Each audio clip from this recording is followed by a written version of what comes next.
Good afternoon, folks. We are live once again. Let's get everything switched over and loaded up, and we'll resume some No Man's Sky.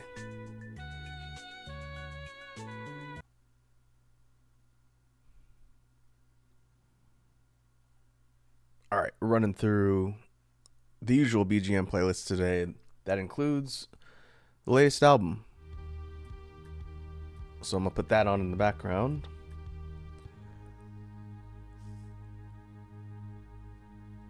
And let's see. Make sure that goes up. There we are. Hey, I see Red Dragon's here. What's up, Red Dragon? Welcome to the stream.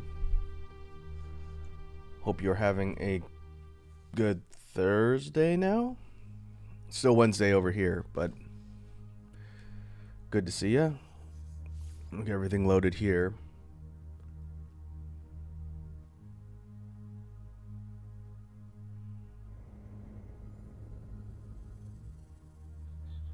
It has been a couple weeks since I streamed this, but a lot's changed, so we're going to go through all that today.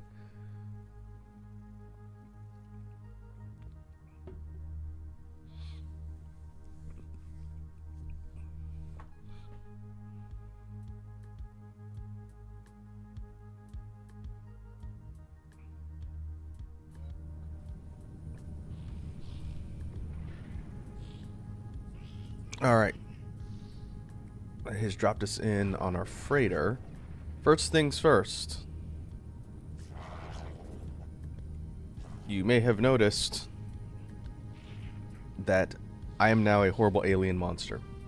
Just like in real life.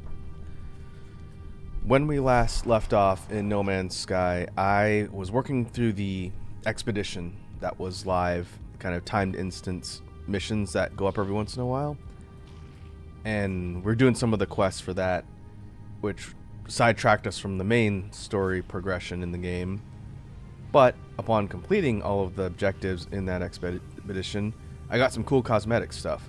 So I'm wearing the bits that I got from doing that. It includes the head, which is this horrible alien creature. Our backpack is now sort of a shelled carapace, and the scanner is now like a little sentient thing that looks around, which is great. And we also have alien hands, and a little hard to see, but we have alien feet. So I think it looks pretty cool there in the light. It's a little easier to see the details, the light. And so we'll rock this for a little bit. Red Dragon says, I'm good, thanks. You? I'm good. I had another eventful day at work and had to take a nap in the afternoon and woke up a little bit close to the start of the stream, but other than that, I get to interact with all you lovely people and play No Man's Sky, so I can't really complain. Alright, when we were running the expedition, I believe I was using this ship before because I picked it up during the expedition. So let me go through my gear and what I've got, then I'll explain where I am and kind of what we're going to be doing for part of the stream today. So if we take a look at our suit first, the exosuit that I'm using was the one I started the game with, and it is not as upgraded as it was when I was finishing up the expedition. I think when we streamed this last time, I had all of the expansion slots mostly filled out.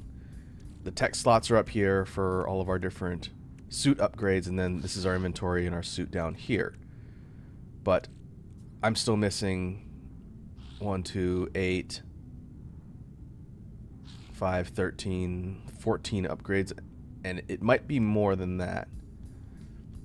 And so as we travel to new areas, I will go and grab the upgrades because I can pay for it. If you look up here in the upper left, I have a lot of money. And that's one thing I'm going to be talking through today at the start of the stream, is explaining how I got so much money. That's 3.8 billion units in credits. that is a lot of money, but buying ships and getting their parts is not cheap. And so I've done a bit of grinding, and I'll again explain how I did it. So if you folks ever decide to get into No Man's Sky, you'll be able to see how to go about getting some stuff that's going to allow you to flip things for a good profit and stack up a lot of cash. The Dragon says hacks. No, I didn't hack.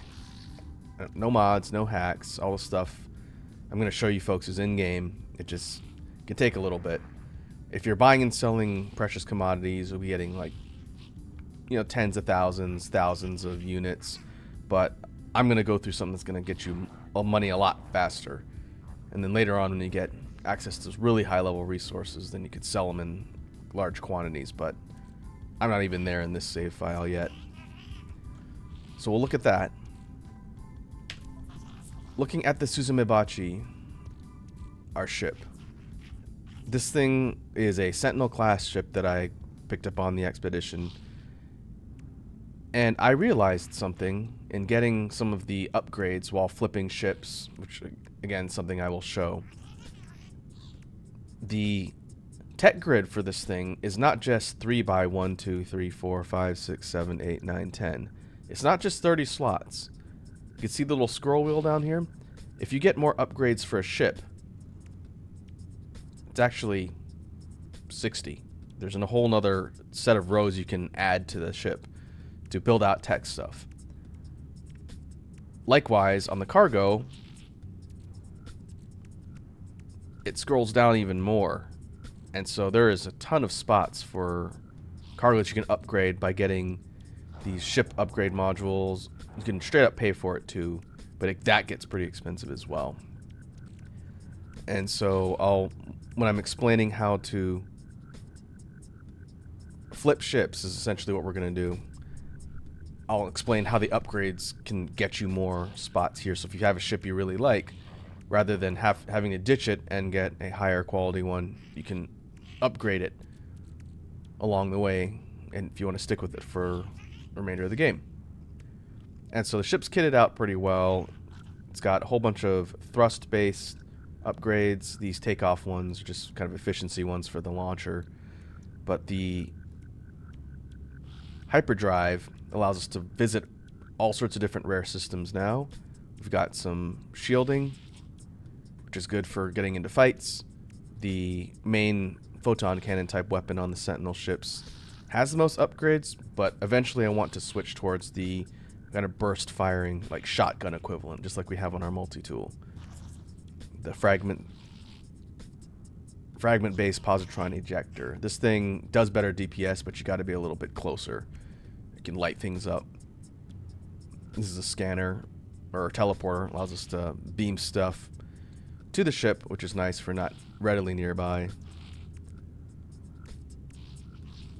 But overall, this ship's pretty well upgraded. Its parameters over here, you can see they go even higher than I currently have. So we'll see as we get later into the game how the ships go. On the multi-tool, this is pretty much just a copy of what I was using on the expedition, because it ended up being much better than what I had in my regular game. And so this kind of rifle-looking S-Class multi-tool, which I think I upgraded from A or B, it's got some laser upgrades for mining, it's got some scanner upgrades, and it retains the shotgun weaponry upgrades and some rare ones down here. The main source of damage for this thing is the shotgun, which is going to come in handy when we go to the next area. And then last but not least, we have our freighter, which I think I had the one before this in the last session. I don't remember exactly, but this is the Daren Moran, named after a really big siege monster from Monster Hunter. And our freighter, which we're currently standing on right now, is floating out in space. And this thing has its own set of tech upgrades, which you can expand later. I don't have the modules to do it yet. But likewise, there's tech slots and more inventory for the freighter to store stuff. But one thing I wanted to show off, since I'm here, we're in the hangar right now, so we could see the Suzumebachi, and I think my other ship is in here. Maybe not. But if we go and actually head up into the freighter from the hangar,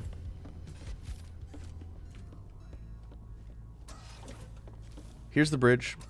This is where all of our controls are. When we eventually get to head to the next area, we'll command the freighter to move from here. But we could see our crew. It's a Gek crew of NPCs that are just hanging out. We can talk to them. The captains. Where's the captain? Ah, there you are. And so I'll get back to this thing in a sec. But in addition to having the bridge, that's where we came. I wanted to show off a little bit of the base building customization, which you can do on the freighter itself. So let's say you didn't want to have a base on a terrestrial planet, which I've done a little bit. I'm working on a base on the first major planet that I was sitting on. But if you didn't want to do that, you can actually customize the inside of the freighter, as long as you have the materials to do so, and you can build it out into a base itself. I haven't put any personal quarters in here yet, it's just kind of the essentials. But each one of these orange terminals are a storage container. Just like we have in our inventory, these are basically big storage boxes that we can dump stuff in. And right now I've got 1, 2, 3, 4.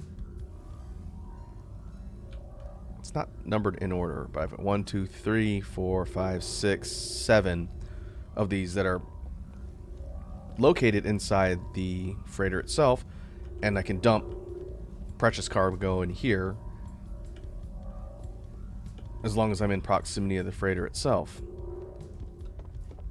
In addition, there's other types of chambers that you can customize the whole thing. You can make it into one big whole comprehensive base. I have a lot of the upgrades, I just haven't done much tinkering yet. This is a terminus, just like in the space stations, that allows us to teleport anywhere we need to go, which is going to be handy because we're going to use that later. But there's a whole lot of customization and things you can do within this giant ship, which is pretty neat. Oh, I think the other containers are up here. Thing has levels too. Yeah, here's number 1, number 3, and number 2. So I might move these at some point, put them down below. But we can also, I haven't done much with this either. I think there's cosmetic stuff you can do on the outside. We are quite literally outside in space. And we can walk around, which is also pretty neat. So I assume there's all sorts of things we can put out. Well, not if I fall through. But we can kind of customize the exterior as well, which is pretty neat.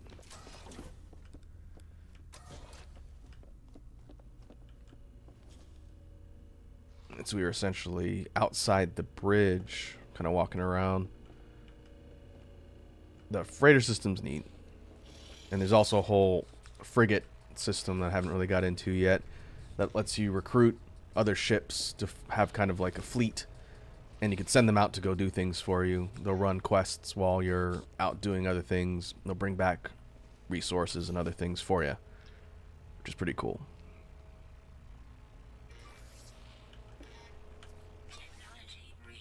In addition, there's also some customization that you can do with the freighter. Like a lot of the other systems in the game, there are parts you can unlock that give you tech for the freighter and a whole bunch of building things. I think I got most of them. These are all colors. I'll do this later.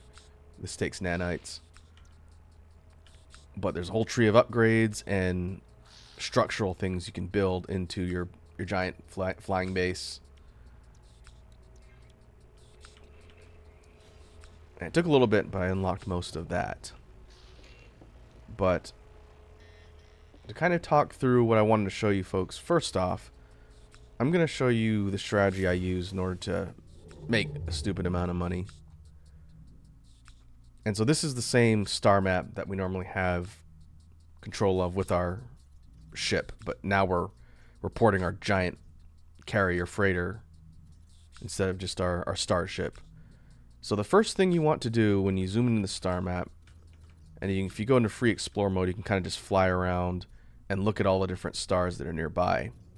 We want to find one that is categorized as dissonant, which indicates a certain conflict level or corruption. Oh, there's one nearby right there. You can see in the orange underneath the title, it says dissonant. So there's a couple things to look for here, but we'll go ahead and go to this one and see. If it doesn't have the specific type of planet I need, then we'll go to another one, and I can still go to the space station and get my upgrades.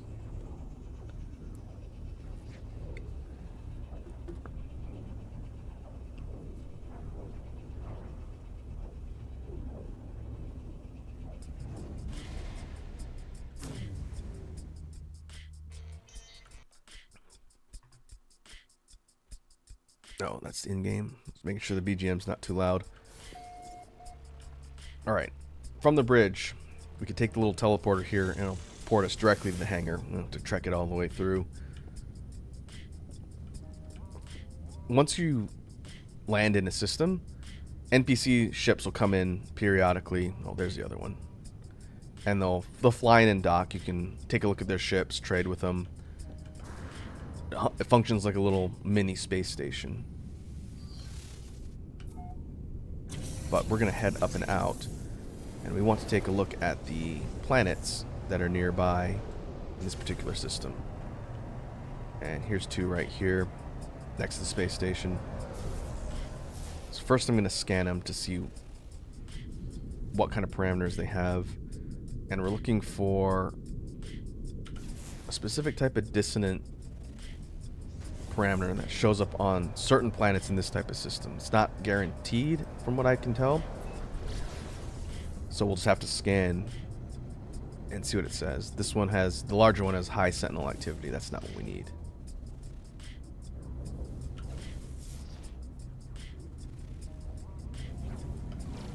I think this is a moon.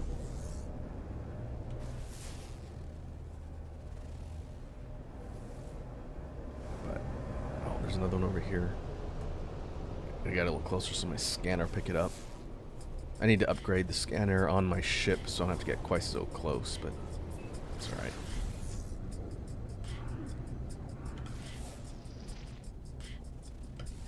Okay, high sentinel activity, same thing. Not what we're looking for. But what about you?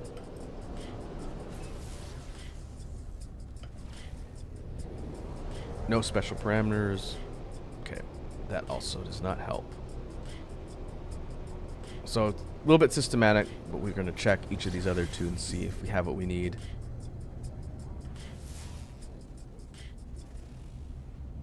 Dissonance detected. That's what we're looking for. The purple at the bottom. Okay. So we can head down to the planet. We need to find one that has that particular status. And now we're going to head planet side. We're going to land and see what we have to work with here. It's a lot of water.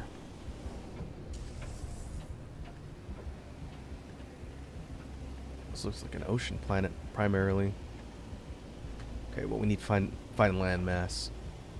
So we might have to fly around a bit.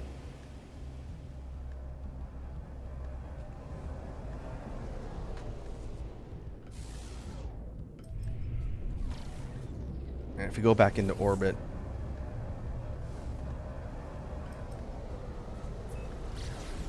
hit the pulse engines, we can kind of fly around the planet and then descend in another area to see if we can hit a continent. That kind of looks like a landmass. It's either a landmass or clouds. Okay, that'll work.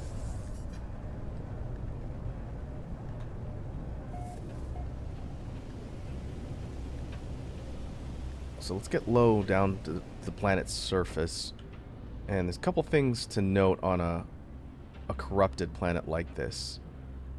First is the kind of mineral formations. You can see those pink things. I'll explain what those are in a sec. Well, that's a little close. But basically on a dissonant planet, the Sentinels, which are the space popo, that normally show up and get in your business when you cause problems or try and steal valuables or what have you, normally they deploy when you provoke them. Oh, it's an extreme weather planet too. It's good. I need storm crystals while I'm here. But first off, you have these things. I forget what they're called. These large walker things don't attack. They're not really enemies or hostile. They kind of just wander around and they mine things. But they hold a pretty important couple of resources. So when you're first starting this, you want to get to a planet like this and fly around till you see one of these. If we flip over to our shotgun, should take a couple shots. And it's immediately going to aggro the Sentinels, so we want to get out of their aggro range, because we don't want to get into a fight.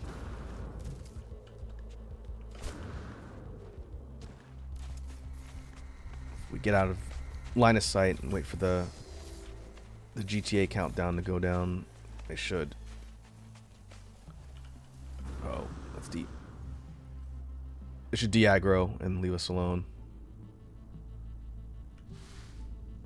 How'd they see me?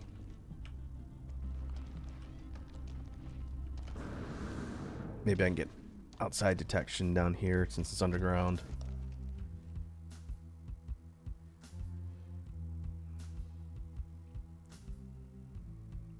Okay. Once countdown hits 0, they basically forget you're here. And they'll go away.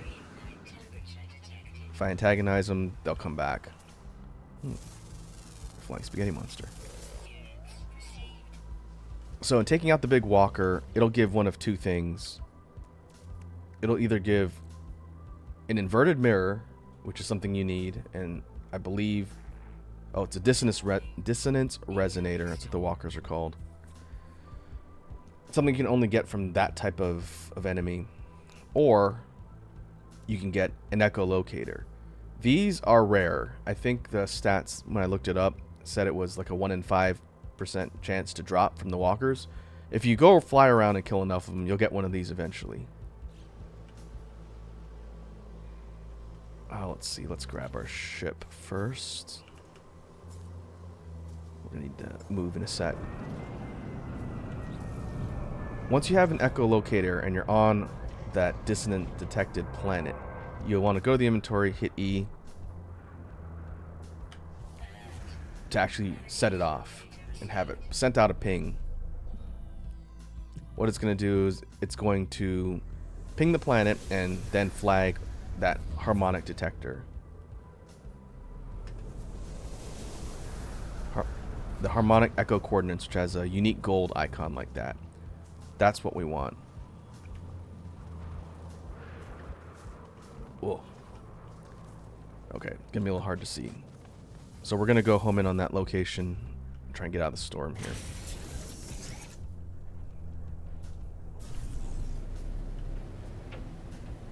Fortunately, it popped us nearby. It's just a random spawn. I think it can either spawn nearby or around elsewhere on the planet. You just have to fly there and come down on the signal.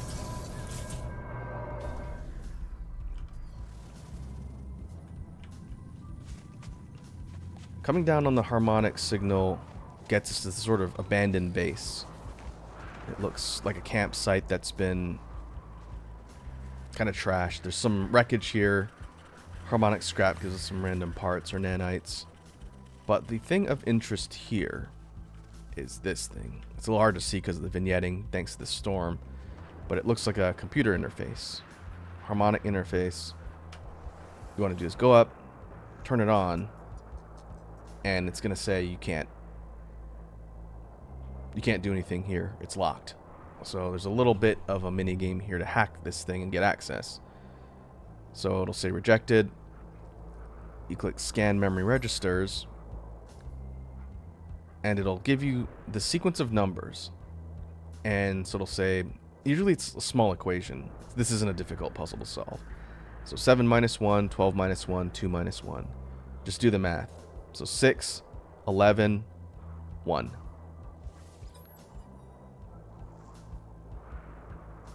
You go back and input override glyphs. And here you have a whole bunch of different glyphs that correspond to different numbers. So it was 6, 11, 1, right? I don't know if the order matters, but if you go 6, 11, 1, that should open it up. Yep. So that will open up the access, and a couple things we can do here. First, deactivate multi-tool seal. In the camp itself, again, it's a little bit hard to see thanks to the storm, but there is a multi-tool locker over here that when you click that, it opens up. And this is a free multi-tool, just for free, which we definitely want to take. If you go to compare, you can see how it stacks up against the one you've got. This one is kind of trash and junk, but it's free. So if we just take it, add it to the collection, it goes into our inventory and we can actually swap to it. I think by default it makes it the one you're using, but you just swap back to the one we have. So that's the first thing. This terminal will give you just a free multi-tool. Pretty handy early on in the game when you have the default one, which kind of sucks.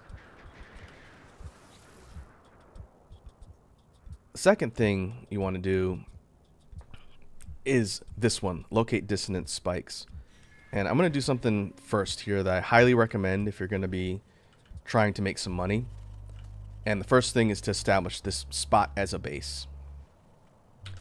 So if we go into our base building terminal here, we want to drop a base computer and claim this site as an actual habitable base. And I'll kind of explain why in a little bit. But by deploying this thing here, it's pretty simple. We click this and we've established a base in this section on the planet. It's going to give us a sort of safe point, but also mark it on the map, which is kind of the most important thing here. And we'll call it something different so I can remember it easily. I've done a few of these. Call this dissonant base 4. This is the fourth one. And now it'll show up on the map, which is nice. In addition, just again, save some time, set up a terminus here. The thing that teleports you to space stations. Let's see, I need carbon nanotubes.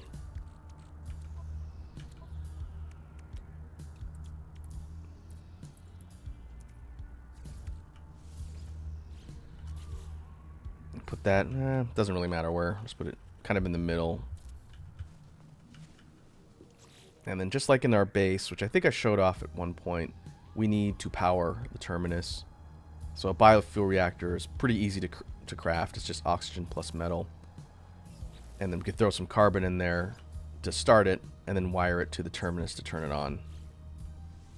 This will give us power in the base itself. And now the terminus is ready to use when we need it.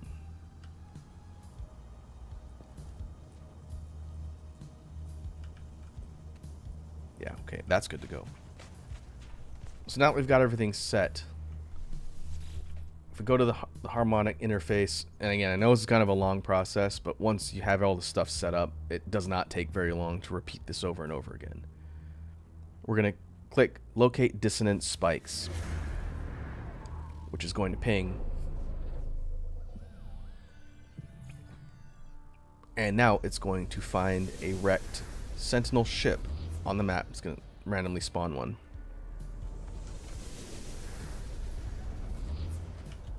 What we're going to do now is we're going to get into our ship and follow that signal.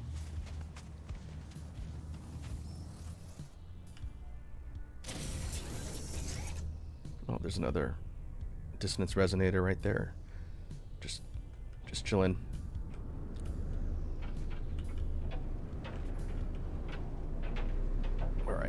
This thing's a little bit further away. So we're going to go up out of orbit and use our pulse drive to get over to that point of interest much faster.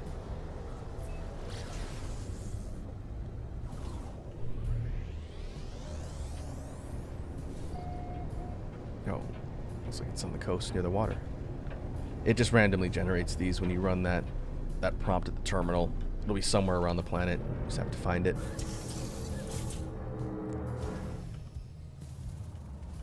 Alright. Hey, Equestrian's here. What's up, Equestrian? Welcome to the stream. We are talking about how to make money in No Man's Sky. Hope you're having a good day.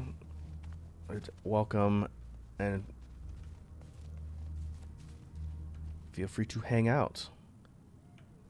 So upon coming down on the signal here, we get to the wreckage of a Sentinel ship. This is the same type as one we have, but its model's a little different. This thing looks kind of more like a fighter. It's got these fins on the front and sort of antennae and cannons. Kind of similar. I do think it looks cool, and it's red. Yeah, I'm walking through a kind of step-by-step on how to make a lot of money in this game so you can buy stuff. And it involves flipping ships, just like flipping real estate. So this ship is wrecked. We can't use it in its current state. If we hit A to look at it, there's going to be 3 things that show up. These are essentially wreckage that you need to remove from the ship. Salvage glass, which I'll show what that does in a sec. Pugnium, which is a Sentinel material. And the Hyaline brain. Take all these and put them in your inventory, and then we're done here for the moment. The salvage glass specifically is something that you just extract components from, and it'll give you a couple different things. In this case, it was a sellable artifact. The Pugnium, you just keep on hand. It's useful for things that power this particular type of ship. Question says, like scavenging parts to get money? Sort of, but at a little bit larger scale. And I'll kind of show you guys the end of what we're trying to do here. So we took all those parts out of the wrecked ship, and we want to hit E to probe subconscious on the brain. This is like an AI brain. Since these are basically robot ships that the Space Popo use to hunt people down that break Space Popo laws. The dragon says, sadly I'm too sleepy to stay. I need to go. Alright, dude. I know it's late over on your neck of the woods, so go get some rest. And take it easy. We'll be back tomorrow with more SMT. And we're doing the Elden Ring collab this weekend too, so. Yeah, go. Take it easy. Get some rest, and I will catch you in the next one. Alright. Let me get in here. This is an extreme cold planet. Has very, very dangerous blizzards. In order to basically fix the ship so we can use it, we have to get 3 materials.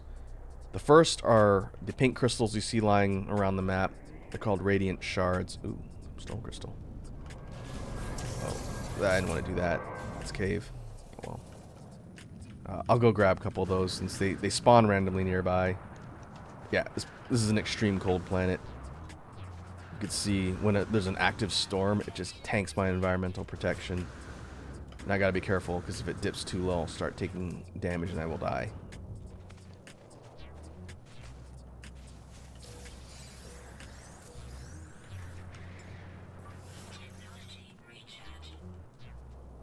But if we scan the nearby area, and again, it's kind of hard to see because of the vignetting, but these kind of magenta crystals populate all over the place on this type of dissonant world. And we want to find one that says Radiant Shard. I think these are all just little ones. But the larger ones are called Radiant Shards, and you can mine them. We need 3 of those. And we need the resonant mirror, which comes from those large walkers that I was flying around earlier. Or inverted mirror. You destroy the walkers, you get those. We need one of those, and then 3 of the shards. And then we're doing the side sub-quest in order to get the brain. So it's a little bit of just gather. Where's my ship? A little bit of gathering, but once you kind of do it a couple times, it's relatively fast. Ugh, I picked a really bad place to land. It's alright.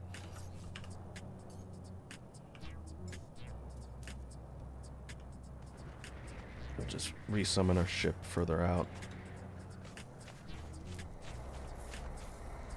There we go.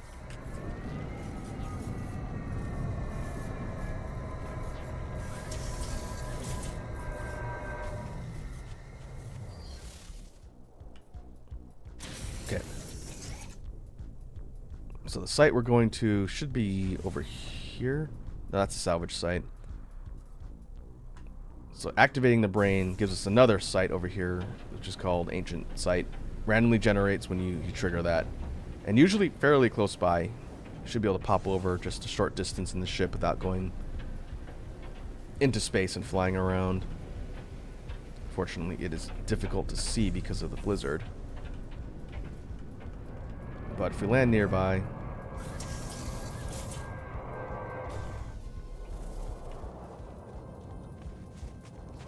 it points us to a large temple of sorts. There's a couple different ways this thing can look. This is kind of like this big geometric obelisk thing, which looks neat. On site, there are these cylinder stones, which teach us the alien languages of the different races. We're in a Korvax system, so the kind of robot Daft Punk looking race, which I need more of their language so I can talk to them.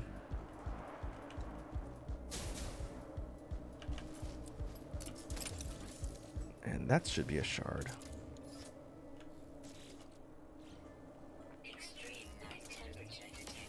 Yeah. So the prompt will say Radiant Shard when you see those. But if we go to the obelisk itself, there'll be a prompt to interface with, which will cause us to fork over the brain.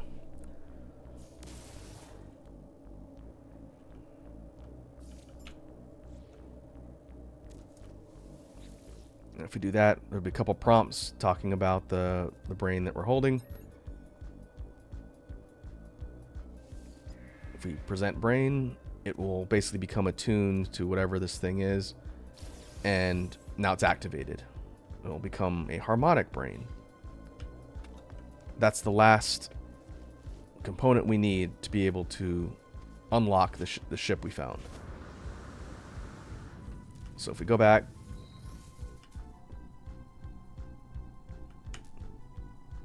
oh, we're out of fuel. So in a Sentinel ship, like the one that I'm trying to repair, it takes a bunch of specific materials to charge its different components that drop from Sentinels specifically. So Pugnium usually get from destroying the drones. That will recharge the thrusters, allow you to take off and get into the air. So it's good to have that on hand if you're going to fly around in one of these types of ships. Now the storm's clear, we have a better view of the landscape. It's kind of a purple planet. But I appreciate that it's flat. One of the ones that I started trying to farm ships on was very mountainous, which made it very hard to land. Alright. So when I touch down at the site of the wrecked ship,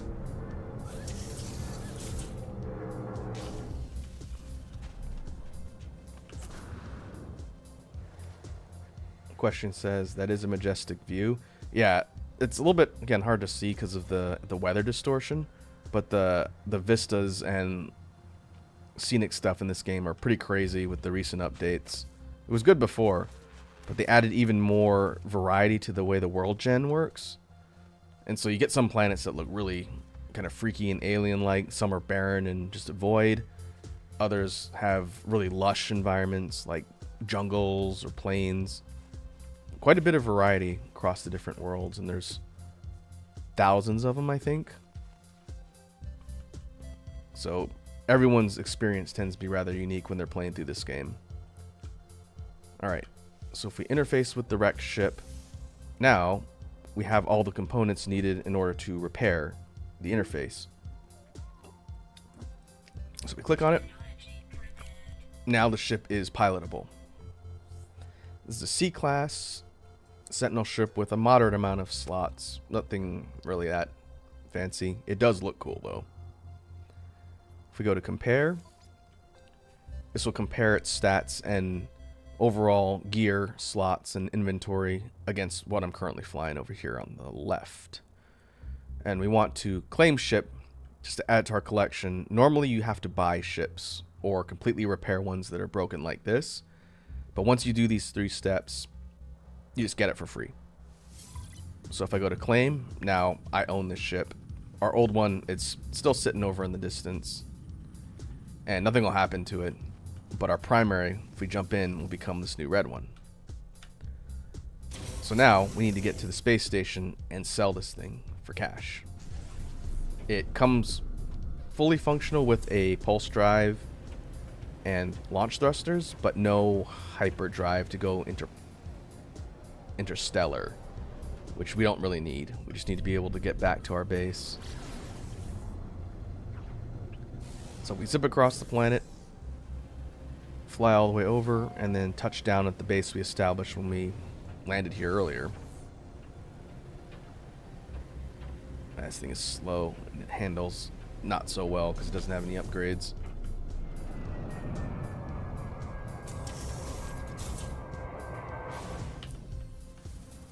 If we just touch down nearby and head into the really rudimentary base we created earlier, now we're going to use the terminus to port to a space station, and I should have unlocked the one in this system, but I didn't. Which is okay. It doesn't matter which one we port to. But we'll go to this one for now. It's probably not close. We might have to fly back here later, but if we take the terminus and teleport onto the nearest space station, or even not nearest, a space station, then it'll put us in here, sort of a hub. We can interact with different NPCs.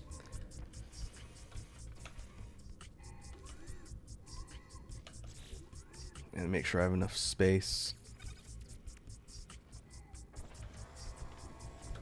I think I'll sell that effigy. This is just a trade item for money. If we go over here to this terminal that's behind all the different merchants and vendors that sell stuff on the space station, we get this thing, the Starship Outfitting Terminal. If we interface with this, we have a couple options. We can upgrade the ship we've got for a certain cost, but what we want here is salvage. We're going to scrap this thing and make some money from it. If we click begin salvage analysis, this thing that we picked up with no real cost, it just took maybe about 5 minutes worth of flying around the planet, will give us 16.4 million units in money. If I have enough space for the parts, it should work. If we confirm, basically they deconstruct this thing and they give you a bunch of valuable parts for scrap. We've deconstructed the ship, is now turned into scrap. And if you run back to the shop terminal, we could see compressed indium scraps. These are worth 3 million in credits or units. Not bad. If we scroll down, probably the more expensive things here are the Starship AI valves. This stack here, or this one, is worth 11 million. Sell that. Subatomic regulators worth just under 1 million. Sell that. Spool of nano cables, a few $100,000. Sell that. And so selling off all the bits you get from scrapping the ship we just rebuilt got us a decent chunk of change. And so if you just repeat this over and over again, you can make a pretty decent amount of money, and kind of more importantly, you get these things. Storage augmentation is what you use to increase the number of slots on your tech and the starship's inventory. This one's maxed out, so I can't actively use this thing. It's just going to go into storage with the rest. But you flip, 10 or so ships, and if you have an existing ship you like, you can dump all these upgrades into it and make it a lot better.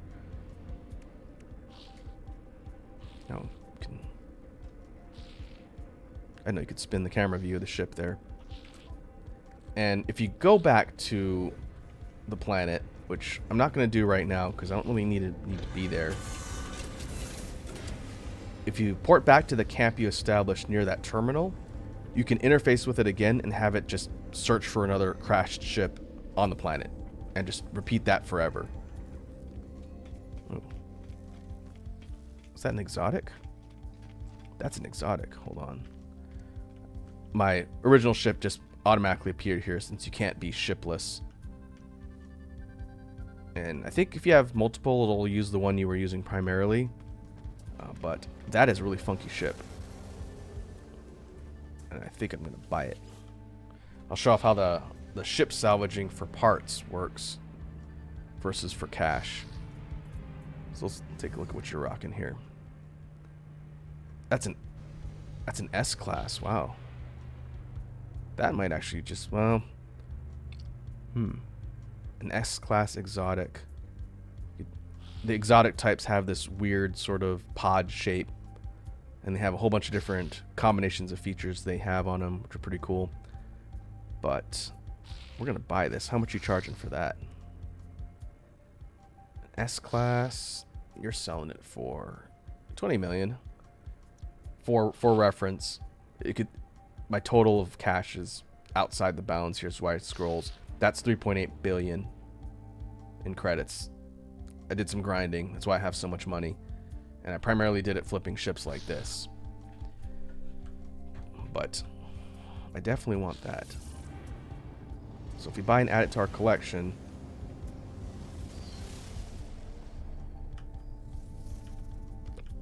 we could take off and fly around in it, but it doesn't have a ton of upgrades. In fact, all it has is shield, an S tier shield upgrade. That's not bad. Hold on to that. We want to store. We can put that into a ship we actually care about later. So we claimed ownership of that exotic weird ship, and we're going to scrap it like we did before, but rather than sell it for cash, we're gonna get its parts so that we could potentially use that to create our own ship later.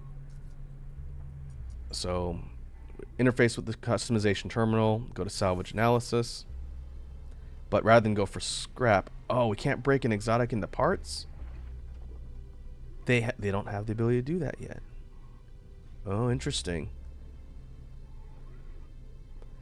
Okay, so there's certain ship types, including the Sentinel one, like the one I'm using now, which can't be broken apart.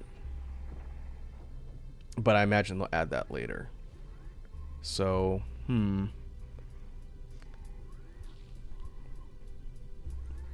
could still upgrade this one if we wanted to, but we can't customize it. Huh. I'll hold on to it for now. I do like the way it looks. The exotics have a whole bunch of different funky things they can generate. But we'll just use our other ship for now. What I was going to show was if you have a ship you can break apart, you can choose like the body, the engine, the wings, and different components of it to salvage. And then you can use this thing to construct your own ship from scratch, which is really cool. I'm going to do that at some point when I have more parts.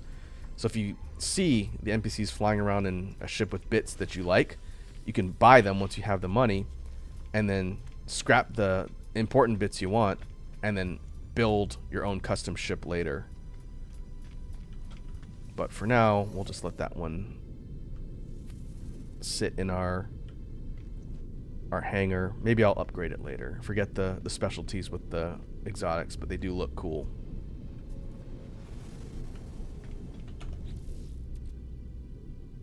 Oh, we can sell you. Put this in storage in our ship. And the C tier, pretty much anything below S, I'm just going to offload.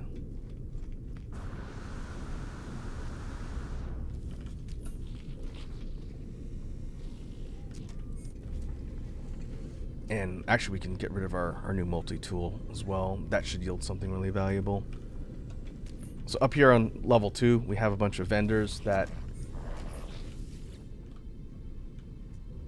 sell upgrades for the various multi-tools, for our suit, for our ship, and for our terrestrial vehicles.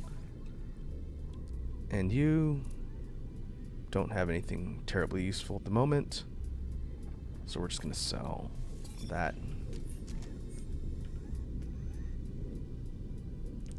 I don't think there's a scrap option here. We have to go to the anomaly for that. We could purchase a new slot. That is not cheap though. 170 million. I could afford it. But there'll be a better way to get upgrades for the multi-tool later. It's not going to burn through all my cash.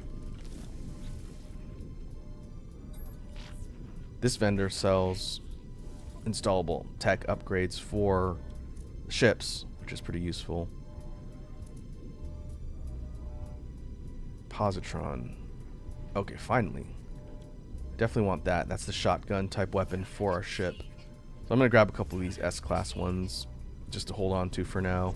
That way when I make another ship later, I can put some good upgrades on them.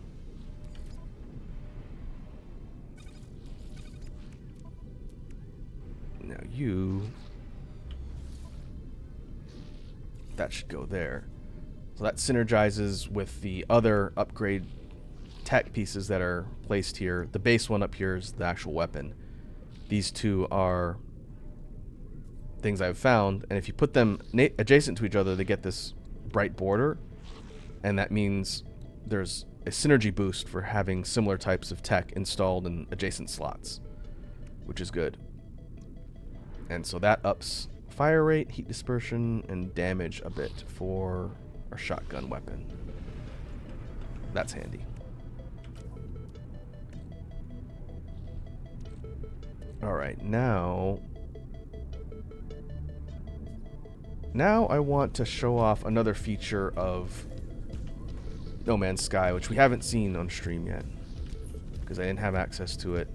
But we're going to go on an actual exploration mission on a derelict freighter. You folks ever played Dead Space? Because we're about to go Dead Space for a little bit. First I'm going to make some room though. We can throw some of these rare minerals into storage for now. Storage on the ship.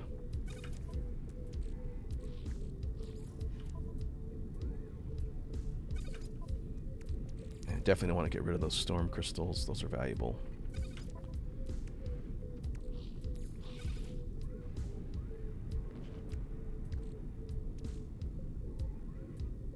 Okay, that should do.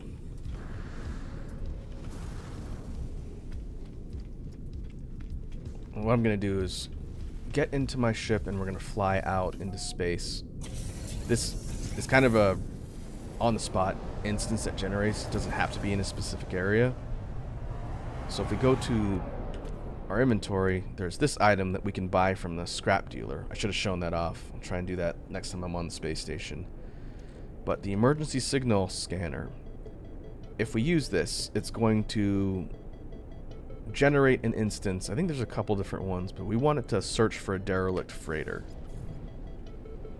And in order to do that, we activate it, and then we go into hyperspace and wait for it to ping off of a signal, which is essentially just the game saying, okay, it's going to generate the instance.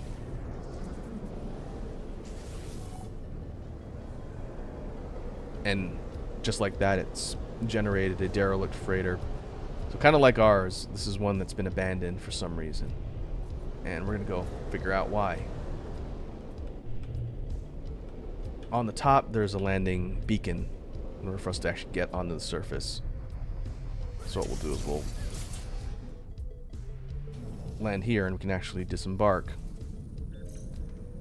And interestingly enough, the game must treat these instances differently because it won't save until we get out and leave. But we're essentially going to be going on to the abandoned freighter, again, like Dead Space or Event Horizon, if you've ever seen that movie. And we're going to see what we can find on it.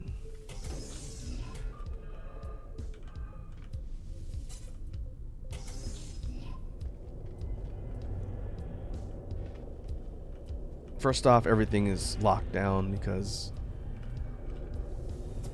the crew they're all dead, of course. But it's also frozen. All the life support stuff has failed, so we're essentially walking around in partially exposed deep space.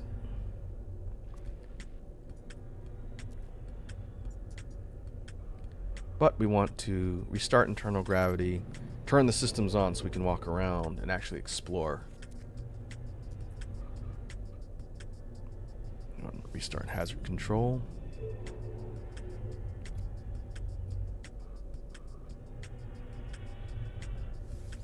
It'll give us a little bit of materials, and then we want to use the receiver to actually unlock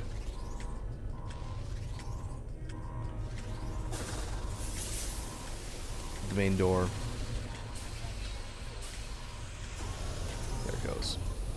And now we have access to the interior of the ship. These blue vertical units are heaters,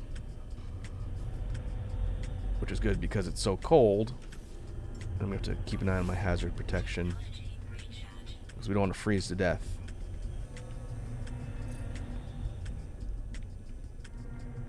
And in addition to the extreme temperatures, there are also dangerous hazards in here we need to watch out for. That is a sentry beacon. If we get into its field of vision, it'll turn on defenses. So we should be able to destroy it, though. Defense turret.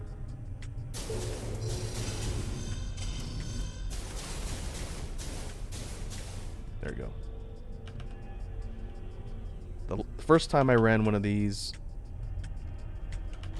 while I was playing offline, it was a derelict freighter that was infested with aliens.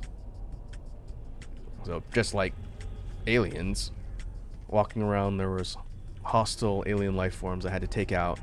There weren't turrets, so I wonder if there's a chance to have one or both of those types of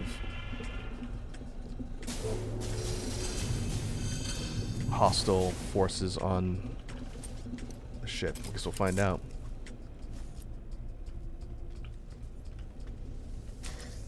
But our main to-do here is to look for valuables and fully explore the ship and grab the log from the captain, because we can sell that later, turn it over to a merchant, and get some resources that way. And inside the ship, we can't fly. Our jetpack is disabled, so we can only run. So we're based on the ground.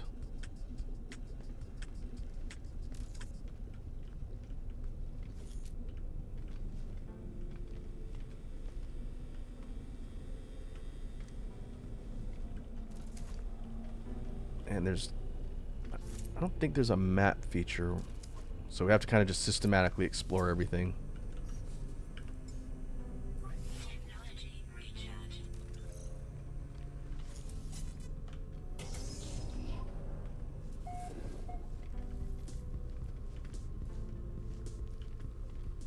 I do like how the camera kind of zooms in to go over the shoulder in third-person view here, a little more so than it does when you're flying around the environment. It does feel like a third-person action or survival type interface. Now these are Hostile flying life forms. I don't think I want to get touched by those.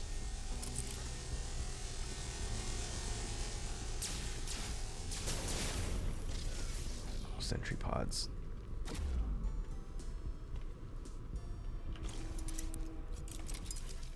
I thought I had...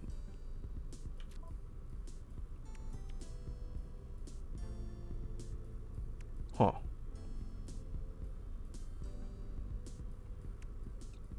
Personal force field. I thought I had this enabled.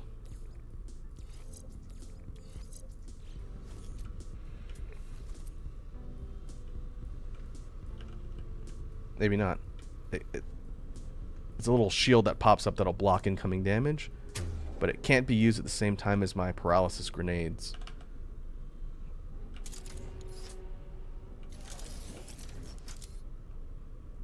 Oh, you can switch the alt by center wheel. Okay. I didn't even know you could do that. I thought it was just one or none. Alright. Now we got our shield. We can toggle that on and off. That's nice.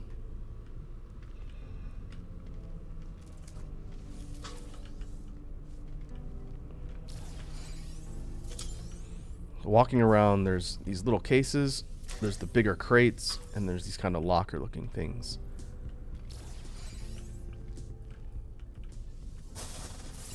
We want to salvage as much as we can.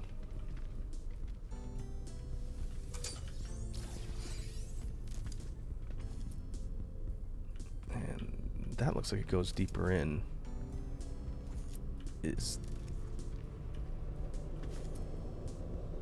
Oh, this is the captain's terminal already? Huh. I guess the size of the kind of dungeon that generates varies too. They can either be multi-floors and a lot, or they can be kind of compact too. But we'll access crew manifest. When you walk around, you get little text logs left by the crew that kind of tell a story of what happened.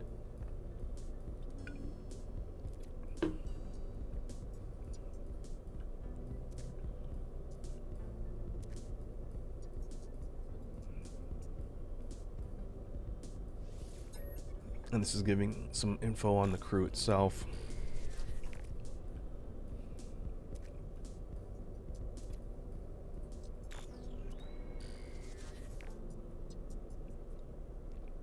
Alright. Well, this tells us that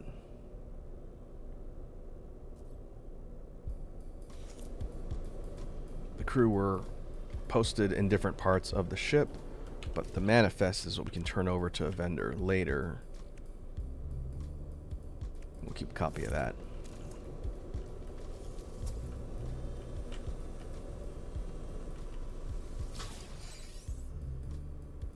Oh, just learned how to make a locker.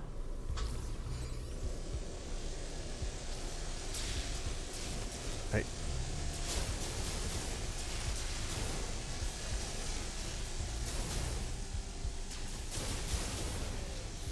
No, those little suckers are annoying.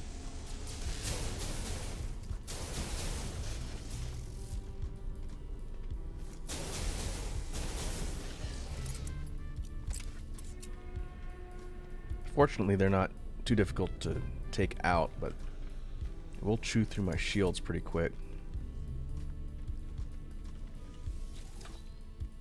Here are the text logs I was talking about. They're little summaries of the different crewmates and what they were doing.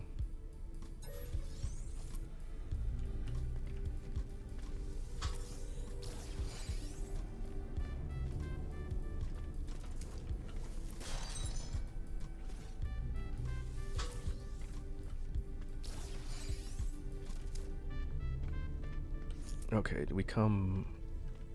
I think we came from this side.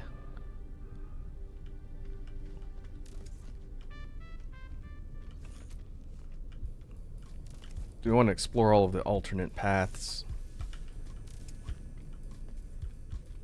Let's make sure we didn't miss any valuables.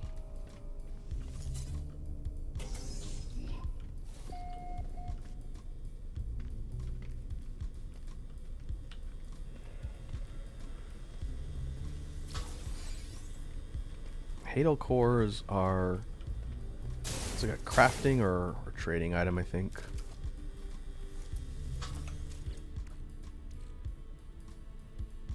No, they can be used to upgrade stuff too, I guess.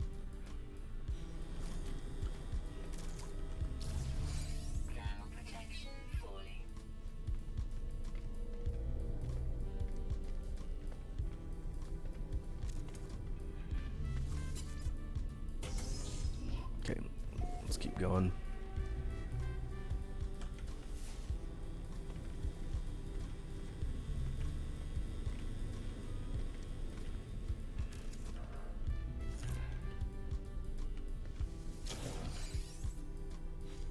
Foot locker.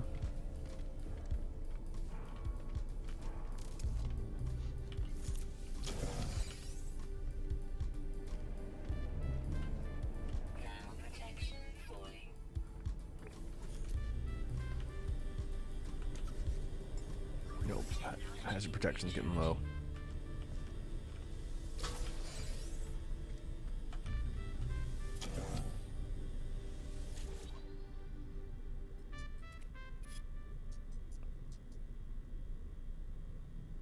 Okay, looks like an engineering log. Some of them are kind of interesting. It's like, pulled up unknown alien specimen, decided to study. And the next entry says something like, rampant alien corruption, crew dead, abandoning ship. And you can just kind of see the progression of how things went south for some of these teams of crewmates.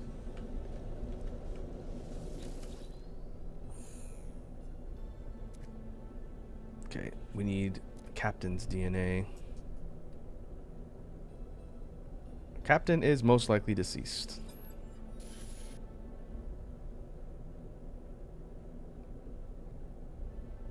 But we can't get in here because we don't have the information from one of the other officers. So we do need to keep searching for something that talks about one of the crewmates, and then we can take that information and log into that terminal. So there's 2 doors, one on that side and this one.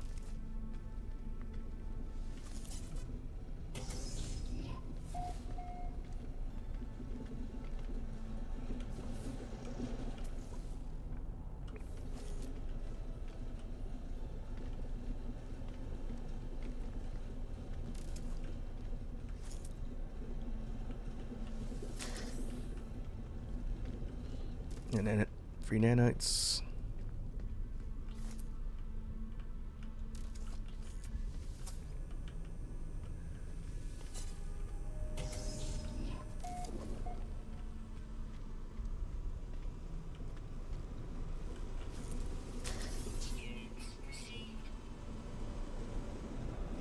Cash money works too.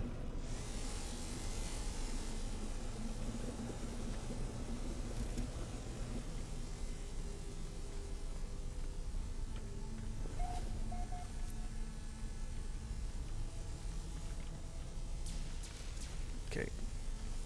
Just going down another level.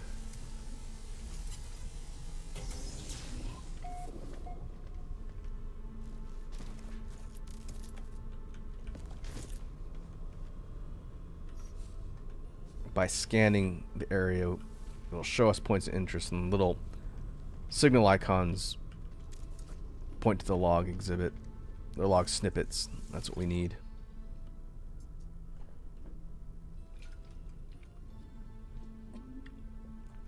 This is the supply logistician.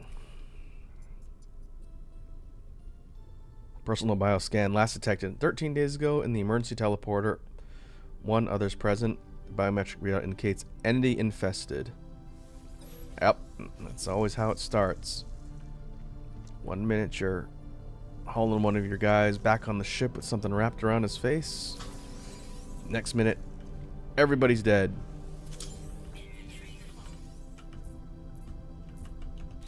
Oh, I'm out of space.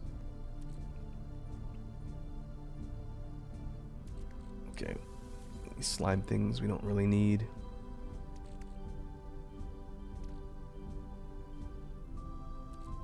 Tainted metal can be traded for things at the scrap dealer. I've accumulated a decent amount of that so far. So I could ditch that if I need to, but normally you'd hold on to it. It's pretty valuable.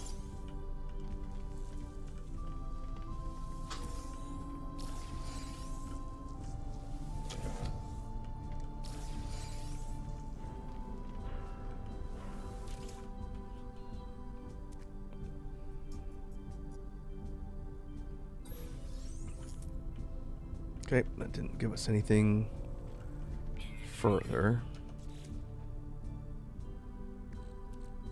It did give us a larval core. It's another sellable item.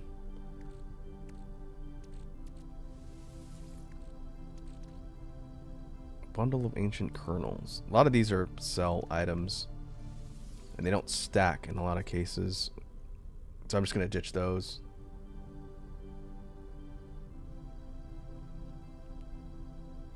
Question says, my family have summoned me to do something. I'm gonna be busy. Have a nice evening. All right, no worries. Thanks for popping in and hanging out. I will be working on this some more, so if you feel so compelled to see what happens later on, then the archives will be up after the stream. But in the meantime, have yourself a good evening. Back tomorrow with more SMT like I was talking about earlier.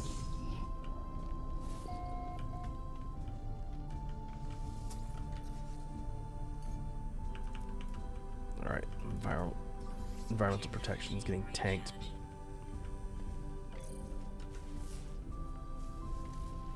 But this is a point of interest. There's plenty of things here we can open. What I really want is a multi-tool expansion module to give us more slots, but they're rare.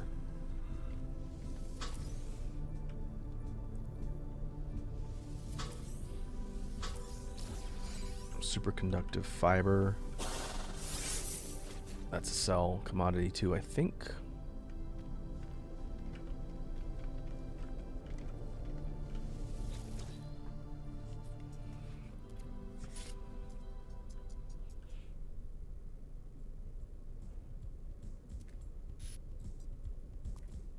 This is a date-based log of different things that happen. These are what I was talking about earlier. Sometimes, as you're reading them, they talk about a bunch of unexpected things that happen, and then it just goes further and further south.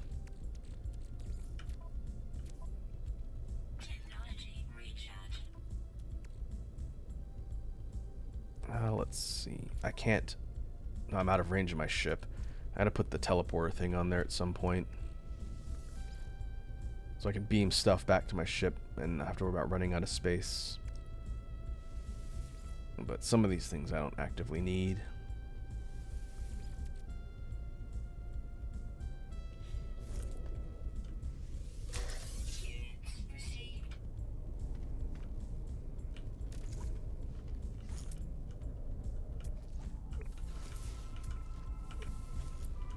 Okay, let's keep combing through all these crates and whatnot.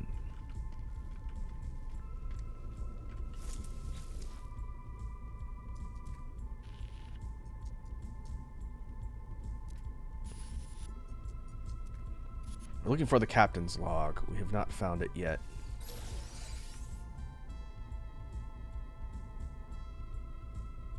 But that might help.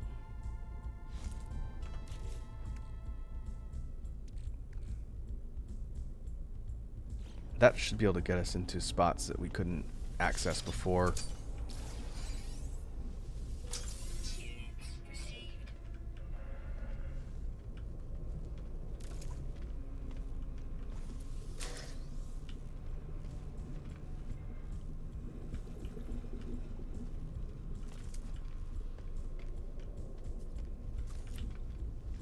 Alright, let's see if we have anything else at the terminal. We might be stuck until we can get one of the other officer logs. Oh, okay. So we can use the fabricator to get one upgrade, either tech or freighter bulkhead or just straight up nanites. We want a freighter bulkhead That's really important. That's an additional slot for our freighter. I'm going to hold on to that for now. I'm going to probably do a bunch of sweeping upgrades later, but for now that's going to just sit in my inventory.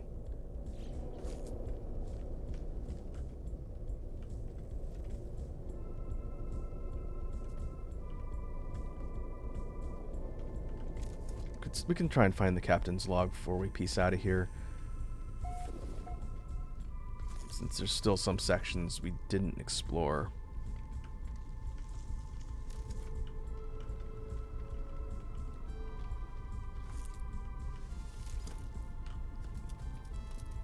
But that freighter bulkhead was the main thing I wanted to jump on here to pull.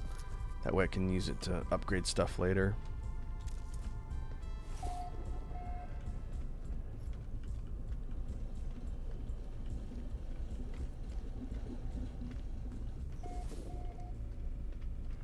Okay, I think there was a door on the opposite side of this room. Yep.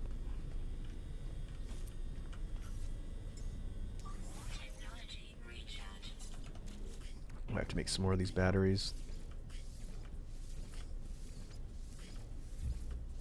These take cobalt and ferrite dust.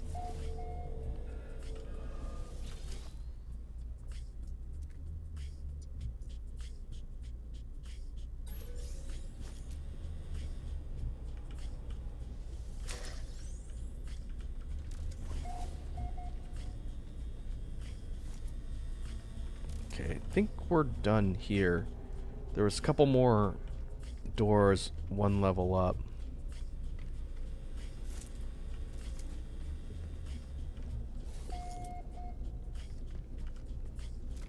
Let me see if I can backtrack my way to the previous level.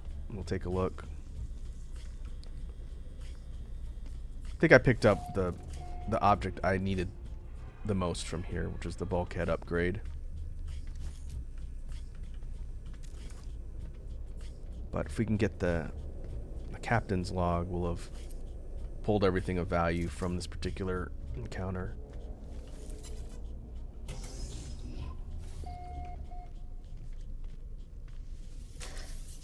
Habitation. This is just somebody's room.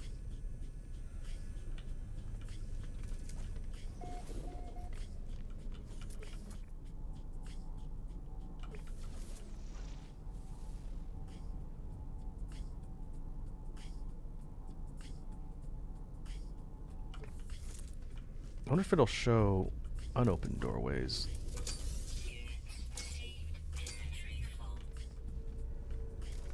Oh, right. I'm kind of out of space. Ah.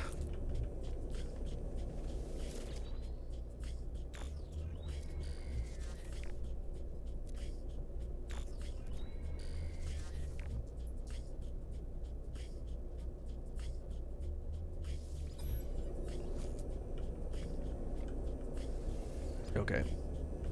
I'm gonna go ahead and leave. We could backtrack to find the remaining officer locations, which would get us the captain's log, but it's not super critical. So I'm gonna bounce. I got what I needed here. If we take the teleporter, it'll cycle through some locations, but it'll eventually pop us back up onto the entryway, and we can get out and get back to our ship.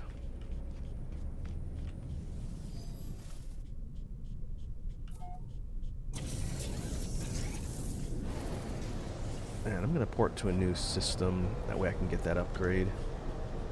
But that's what the derelict freighter encounters look like. Each one is different because of how they generate, but it's kind of a neat little side quest thing to go on. And you can get some pretty valuable stuff from that, which is nice.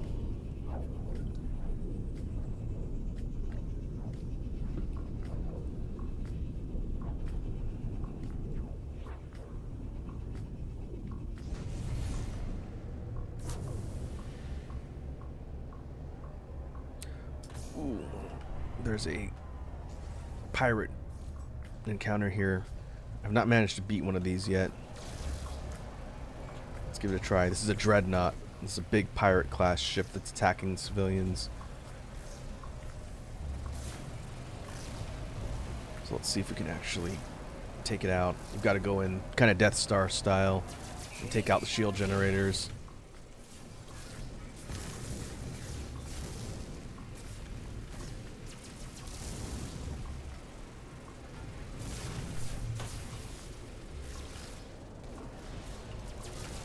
I think my regular cannons do more damage.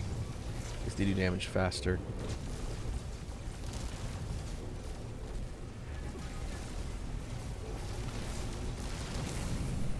Okay, there's 2 sets of these. We've got to move kind of quickly. Meanwhile, they're launching volleys at the civilian freighter class. The civilian fleet, they're being attacked by pirates. Take too long, then the civilian fleet gets destroyed and the pirates will just peace out and leave.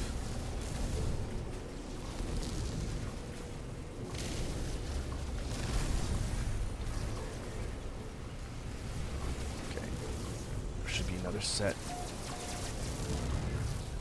on this side.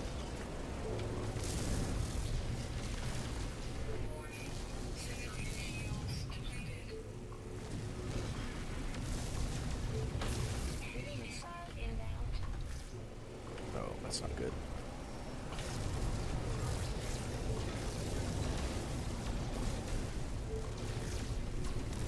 I think there's a limited amount of volleys that the civilian fleet can withstand before they're toast. Yeah, that took about 18% off.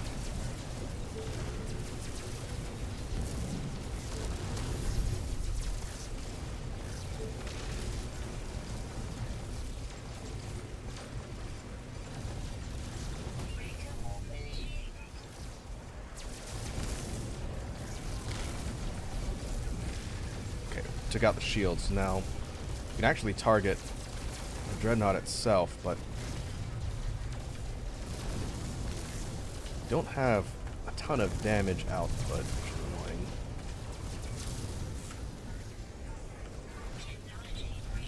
I think they're gonna actually get away. But if we had enough straight up damage, we could destroy them, and I wonder what we'd get for that. Yeah, they left. I think I need to upgrade my shotgun.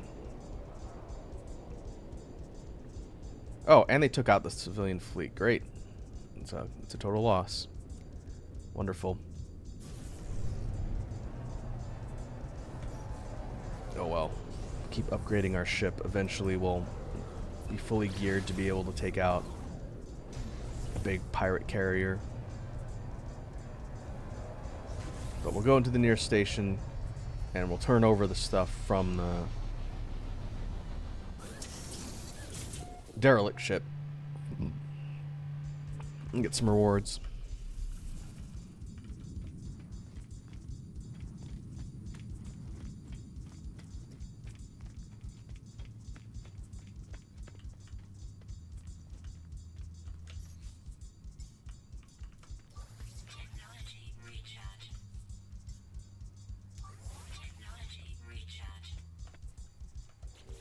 What's up with that red icon?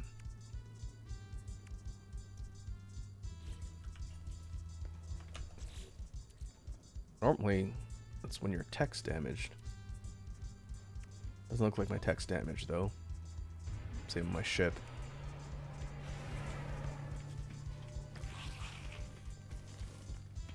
Okay, so here's the scrap dealer, located kind of tucked under the stairwell in the corner. Sell the crew manifest, and we get tainted metal.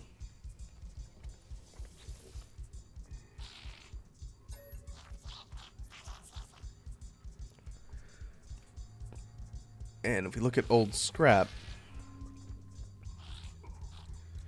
there are some of the contraband things that are sold by these traders that are the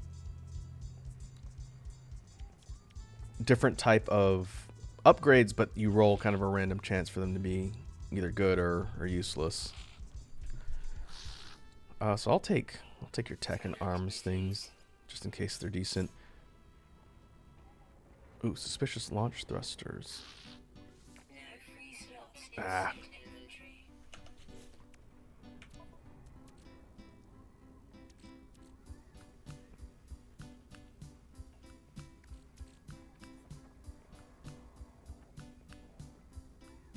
Okay, a lot of this stuff we can sell. That, though, needs to go in here for safekeeping. I want to accidentally sell that.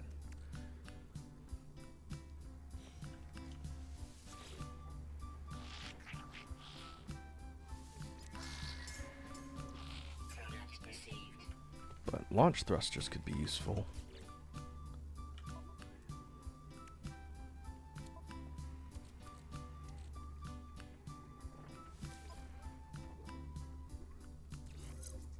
Oh good, it doesn't overload our system too. Lowers launch costs, boosts percentage, goes up. Take it. Not great, but it was free, more or less free.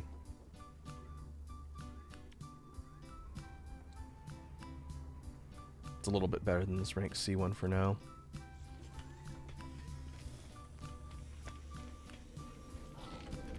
Okay, let's go sell off a bunch of this garbage.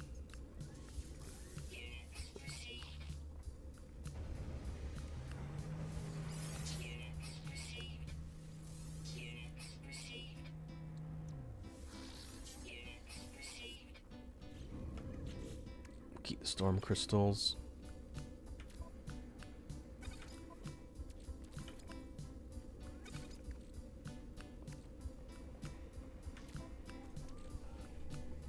Now we can see what these other different contraband ones do.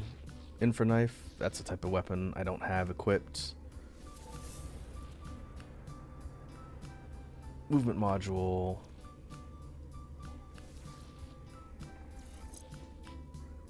Nope.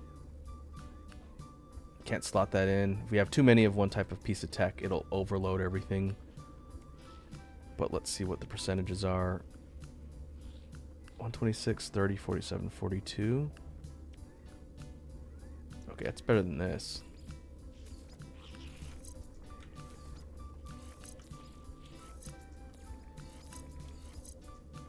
Oh, nope. It's too powerful. Ah.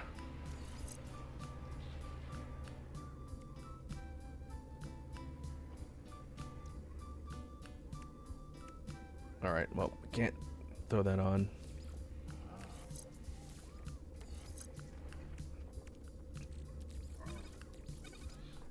Guess we're gonna sell all that.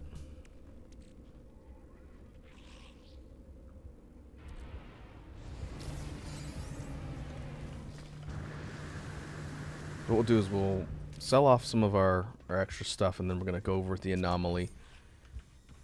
I can get some upgrades there, and then scrap that one multi-tool. Maybe that'll give me a slot upgrade.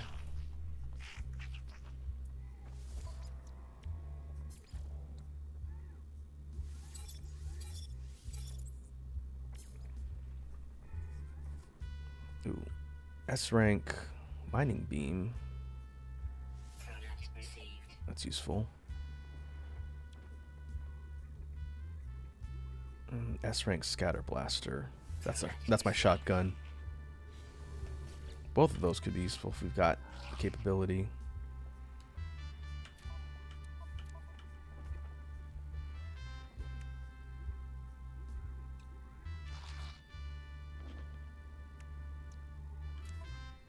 But we gotta make room.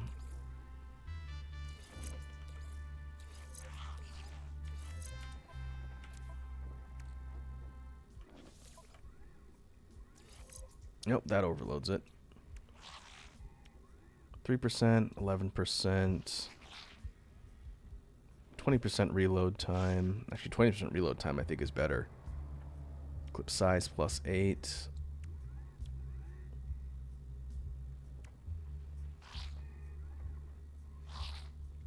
Fire rate, clip size, shots per burst. This one's actually not as good.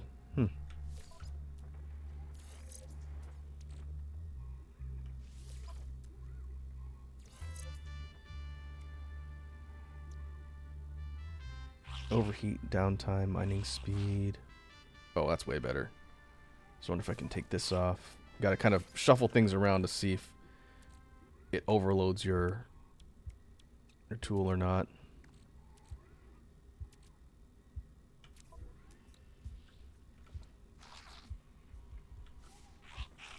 No, that should be okay.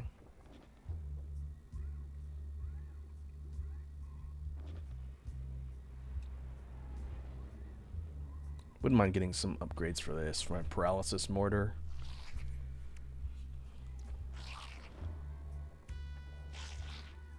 There's some good stuff for the scanner, like things that give you a better boost to rewards when you scan life forms. Like this one is pretty good, actually. Minerals and fauna and flora 8.4k% in rewards. That's actually really good. Oh, it's because it's supercharged. What is this normally? That's not bad. Still almost 7,000. I have to remember that. I'll keep an eye out for another one of those. Okay.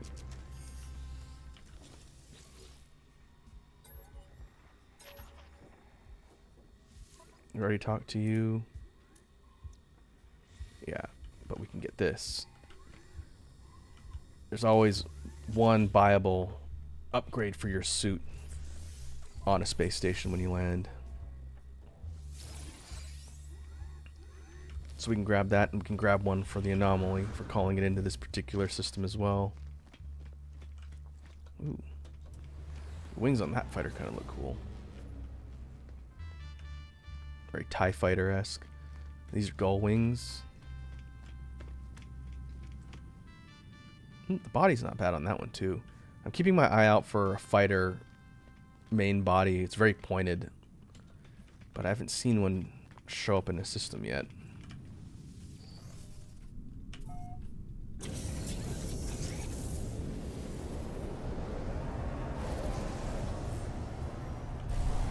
But now we can go ahead and summon the anomaly just wherever there's room. This is our interface with the quote-unquote multiplayer aspects of the game.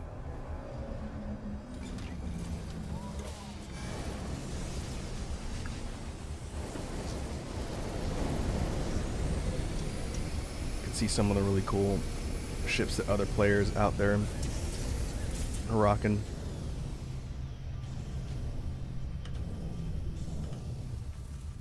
That blue one. Oh, that one looks really cool. I haven't seen those types of engines yet. Or even that type of body. That's really neat. But this one over here, those are solar sails. I want to build a solar ship. I might do that next. I need to get some more parts.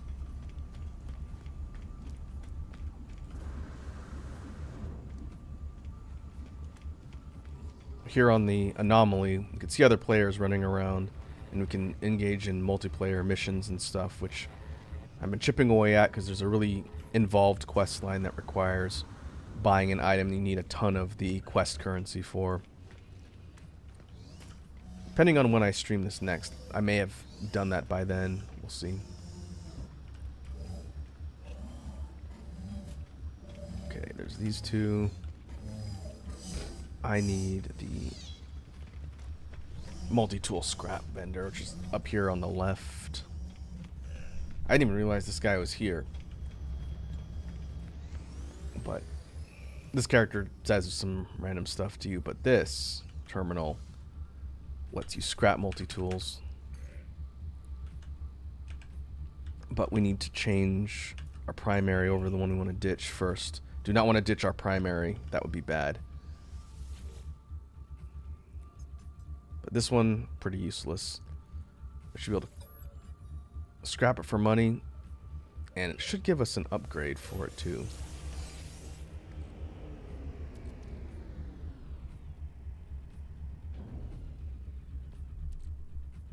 Once useful springs. Nope, it didn't. Alright. I'll have to keep an eye out for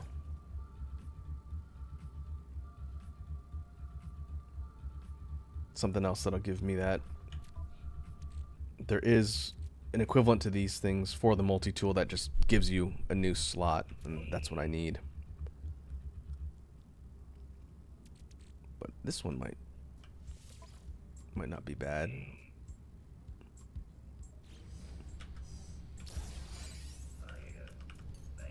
Let's switch back to our main.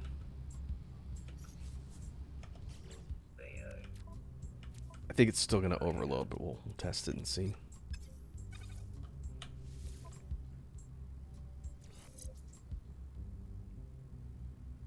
Yep. Oh well.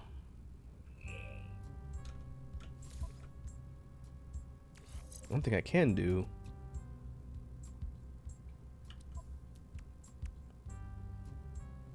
I can move one of these down there and supercharge it.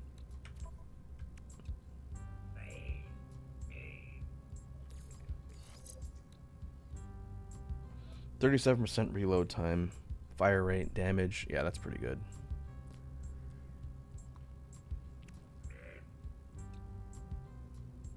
I guess I'm not super pressed for being able to fill out all my tech here. Eventually I'll need to find another weapon, but the shotgun is really good, so I don't see myself switching to something else.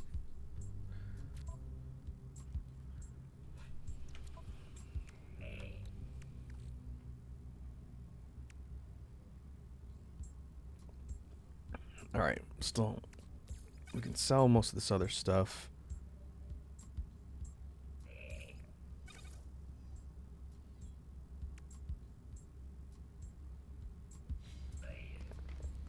Yeah, that's good for now. Oh, I need to grab my suit upgrade. That's over here with all of the different vendors that sell tech upgrades. Right here.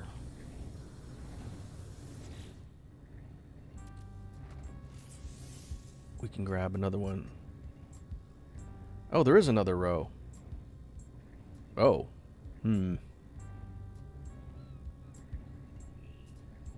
wonder if it's just like the ships, if there's 60 total.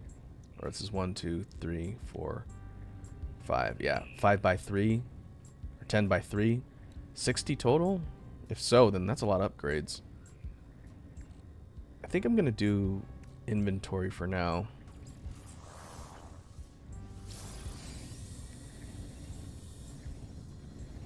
To get more space on board. And so that means there's probably more scroll space for the inventory too. So you can get a lot of upgrades. Okay.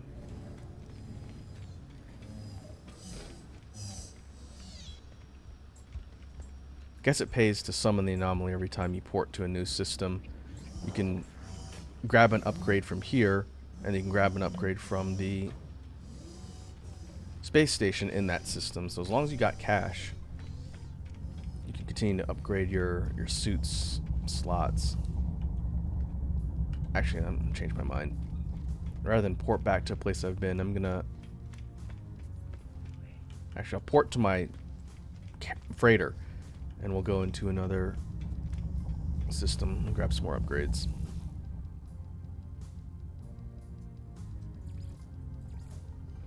Unfortunately, from any terminus, we can port back to wherever our freighter is parked.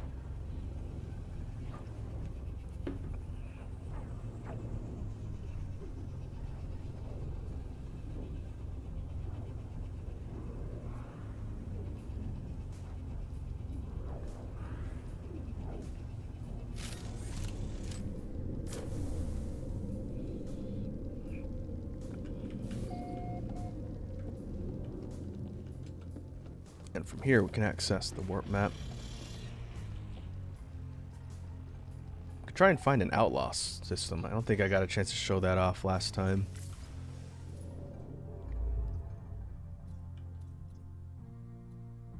Oh, I should check to see if I have my upgrades for the freighter itself.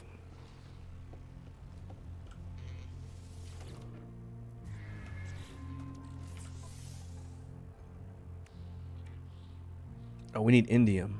That's right. We should be able to make the hypercores, though.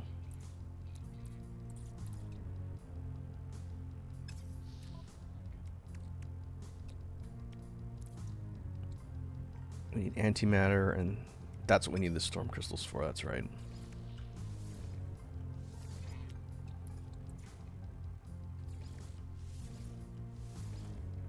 Okay, so now we have these.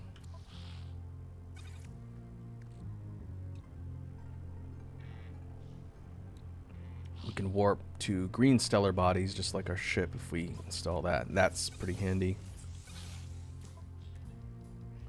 But now we need indium, so that's what we're going to do next. We're going to go take a side trip to find some indium.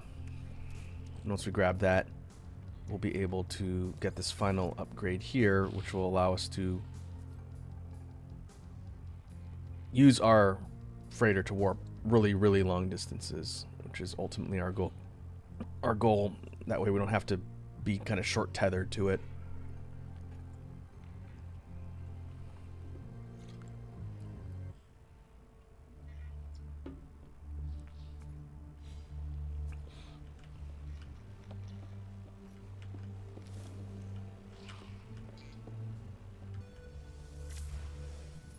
Actually, before we do that, one thing I just learned about yesterday, in fact, I've been playing this game for a really long time, and I didn't realize we can set targets or objectives for things that we're looking for on the materials side. So if I needed a specific element or mineral or anything, we can go here, like indium, and we set it as a target.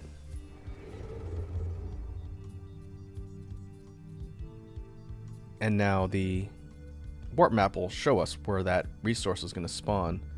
But I'm going to need to take my ship here because we're trying to get the warp drive capability for the freighter. We can't jump to a blue star yet. We'll have to fly there with the ship, but that's okay.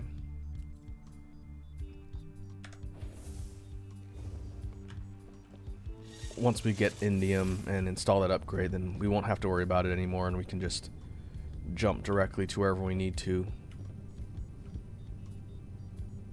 Oh, there's my other ship.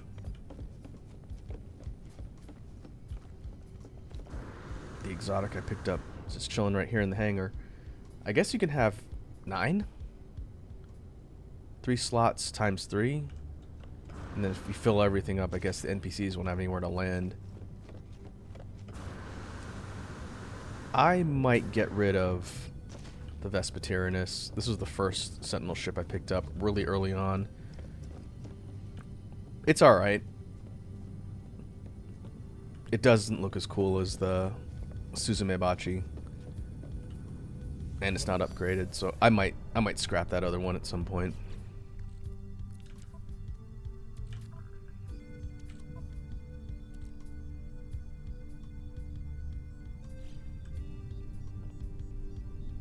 Okay, we're gonna go to a blue system. We'll grab some upgrades, and then we'll go planet side to find some indium.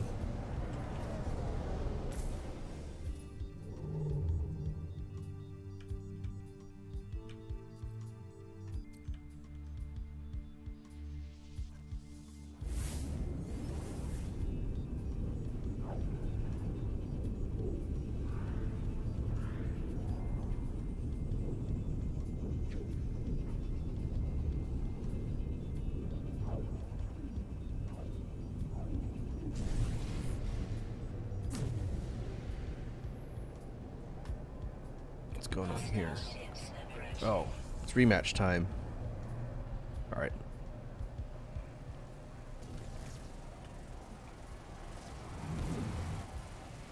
Let's see if we can actually take the Dreadnought out. I won't bother with my shotgun since it's not as upgraded. Where are the shields?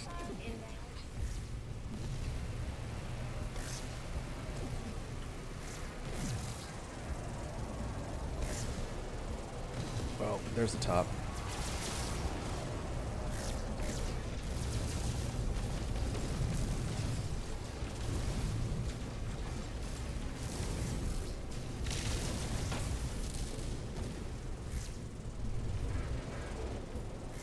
Okay, just like before.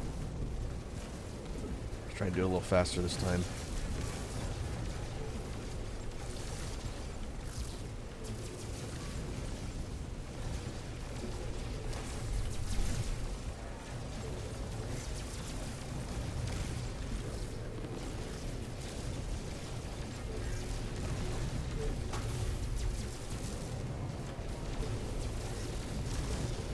Gotta keep an eye on my shields too.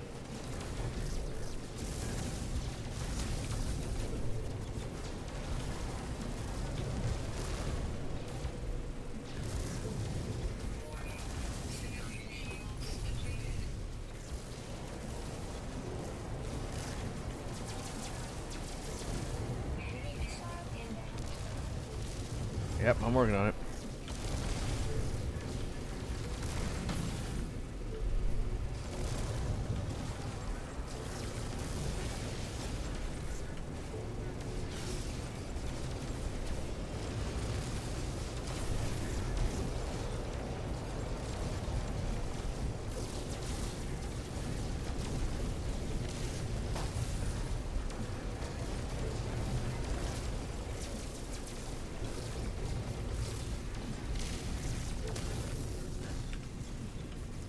Top our shields up.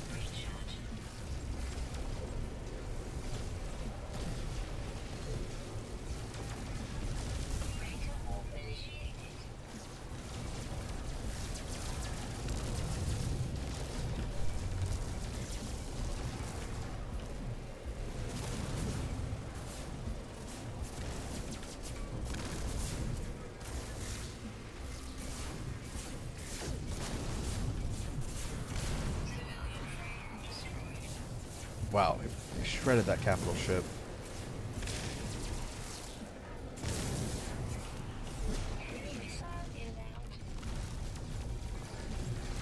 Ah, yeah, my damage output's just too low.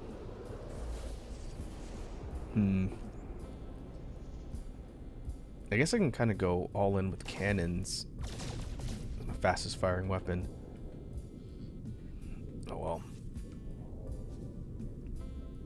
Let's see if we can find the planet with indium first. Nope, not that one.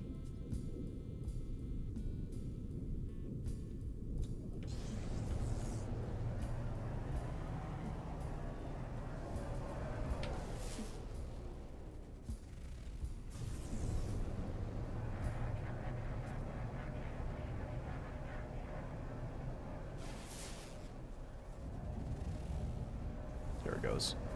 Alright, we'll touch down here. We're going to go look for indium veins.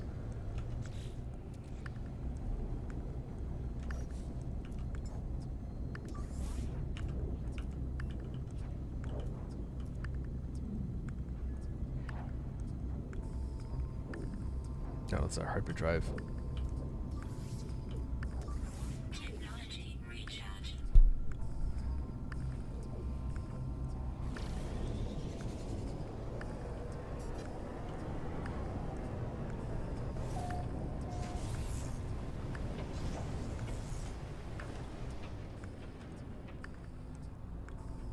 Oh, this is a jungle planet, huh? A stormy jungle planet? Is that rocks? Like circular rock formations?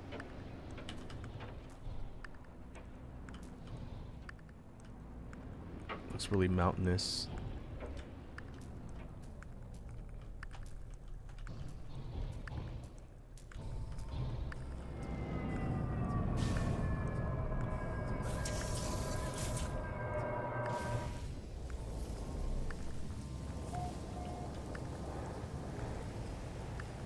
Okay. It's a pretty inhospitable planet. Let me see. Oh, I can craft this. So this is one of the terrestrial vehicles, the Exocraft. I have not shown these off yet because I didn't have the materials to build them before. But this one is the Nomad.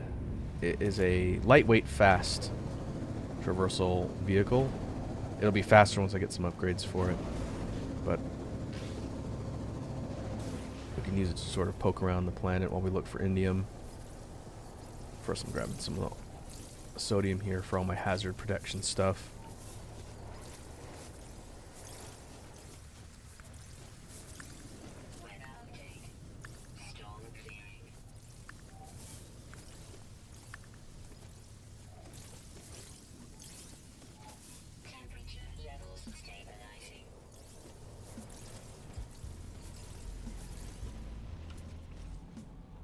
let's see.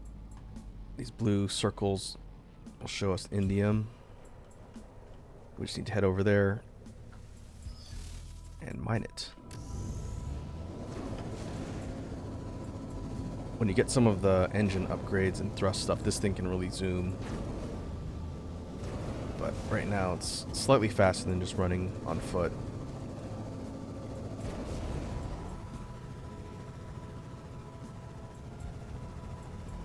But it also doesn't take fall damage.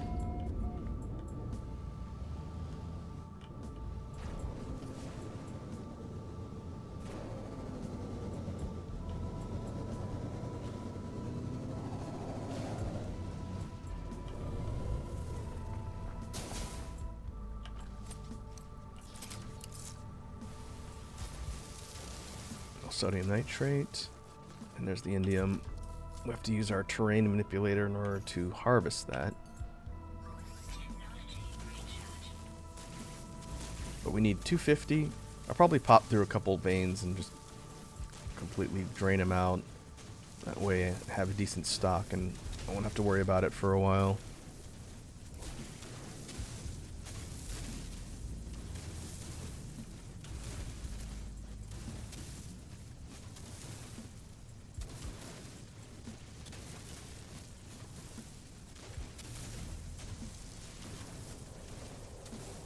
Weird, it looks yellow. It's supposed to be a blue mineral. Looks like earwax.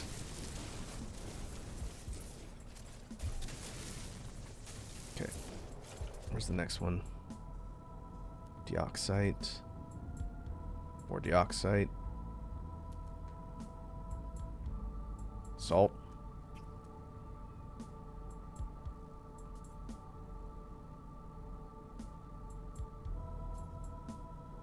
Oh. Okay, none nearby.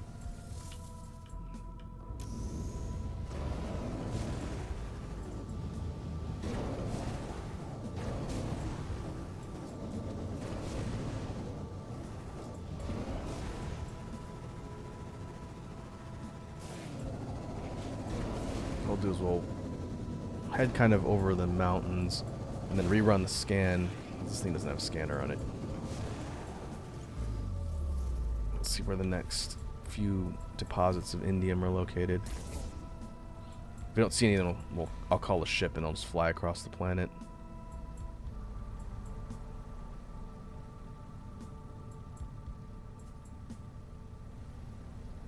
Huh. Alright then. Thanks for flying across the planet.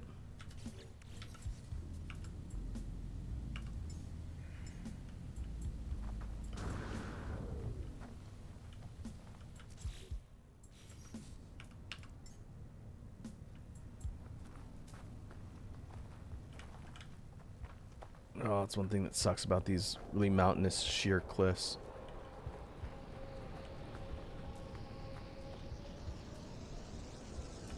The ship can't touch down unless it's a clear surface. Really? Not even here?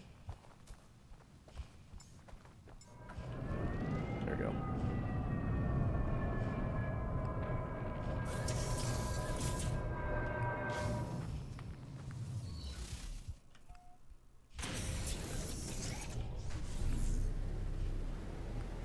Maybe if you head to the other side of the planet, it'll be less mountainous.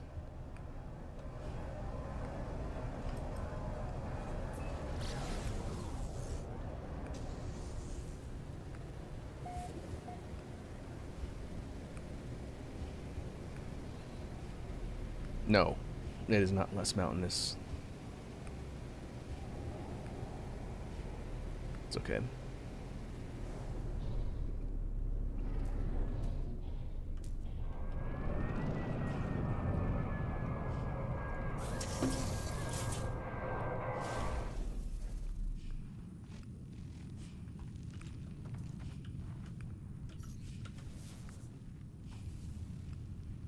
Okay, where's the nearest indium out here?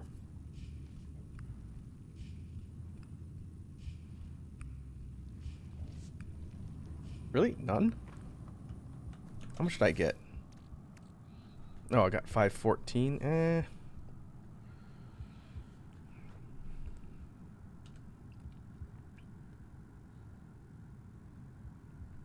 I guess that's half. We'll still have some left over if we need to upgrade something else.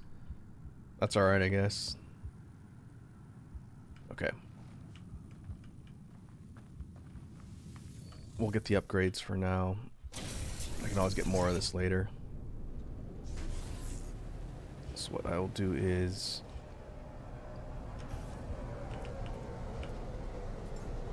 call my freighter. Which have to be outside the planet's orbit.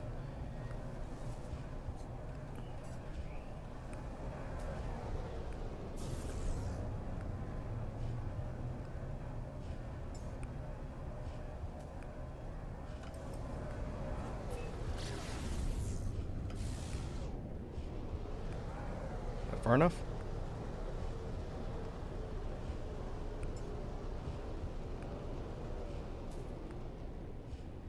Oh no, it's because I'm in a blue system, that's why. Alright. Well, I guess we can go to the station, grab our upgrades, and we'll have to teleport onto the... back onto the bridge of the Dara Moran, that's fine. We'll get the last few upgrades. We'll do that, get our tech upgrade for the freighter itself, and then that'll probably put us at time. The stream actually went by extremely fast. No Man's Sky is pretty good for that. It's one of those games where you can say, I'll just do one side quest, or I'll just do one thing, and then it's 3 in the morning.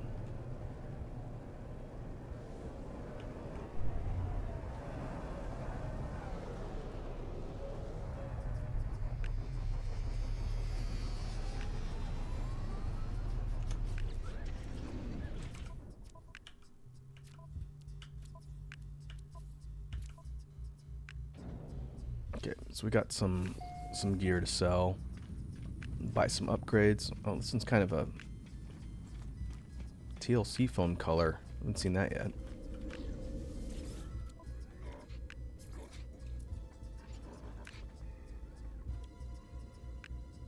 Okay, once useful springs. Let's just sell.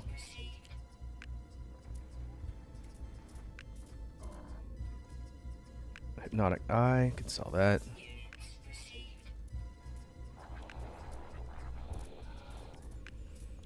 And the rest should be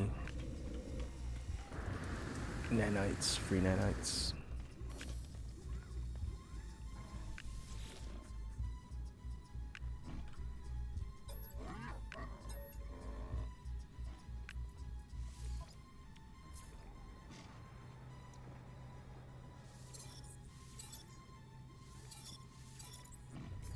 You have anything good here?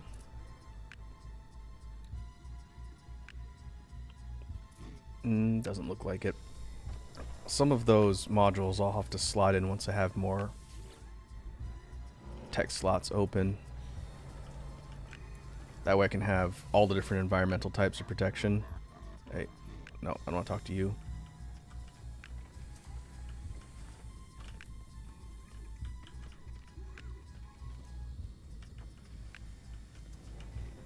I'll talk to you.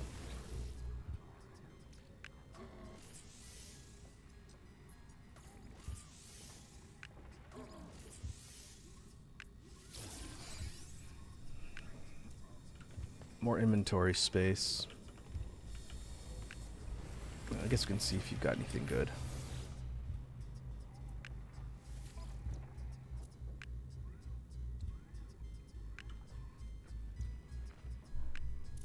Doesn't look like it. But ship upgrades. What I need are weaponry upgrades.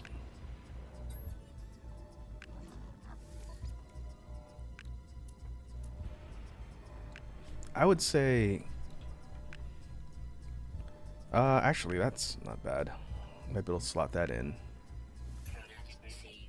But also, photon cannon damage upgrades. Take a level B for now, but we want S eventually.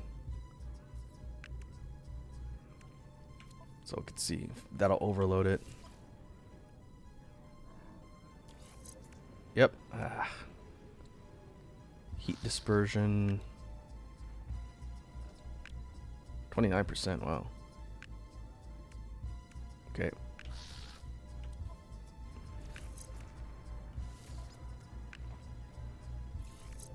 But we do have room for that, and that's good.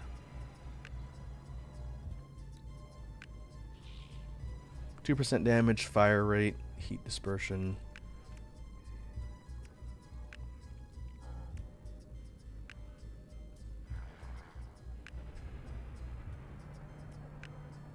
Could probably fit. No, maybe that's it. Only 3 upgrades for it overloads. Okay.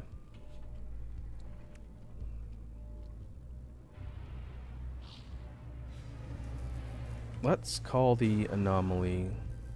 We'll grab the suit upgrades from there, and then we'll wrap up for today.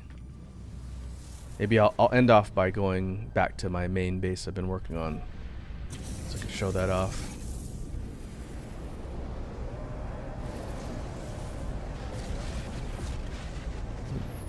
It's a frigate fleet.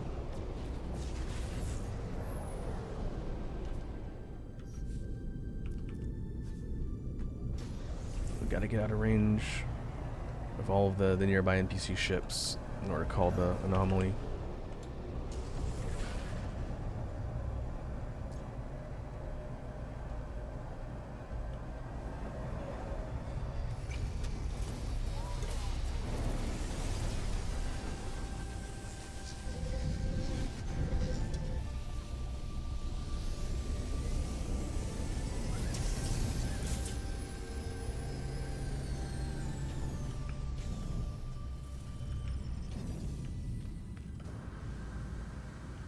Oh, there we go. This is one of the iterations of the main ship body I was looking for.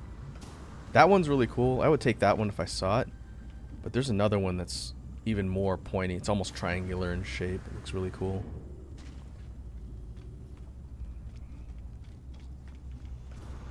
And people have some really neat tricked out ships. You can, in addition to just customizing the components, I believe you can set its color. So you can fully customize the color palette. Probably by the next time I stream this, I'll have built a custom ship that can show off how that works.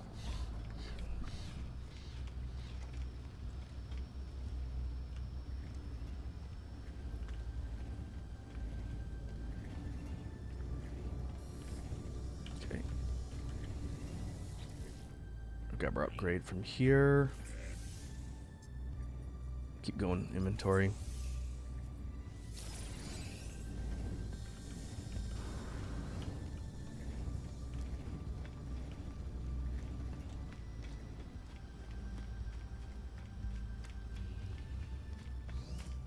And from here, we can take the terminus and port to the freighter and install that upgrade that we went on that side quest to get.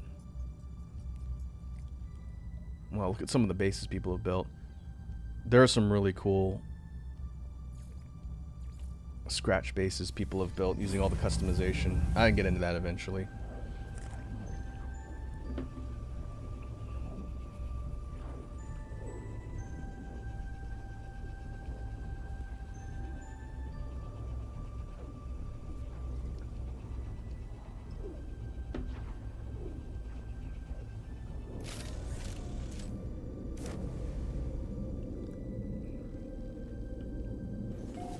Okay. We're back on our freighter.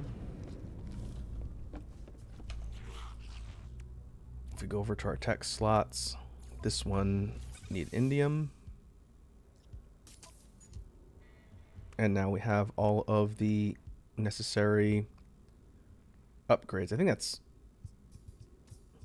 all the ones you can get.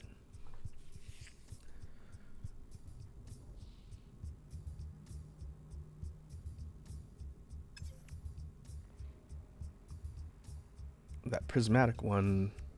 Oh, I guess we can do that one too. This increases range.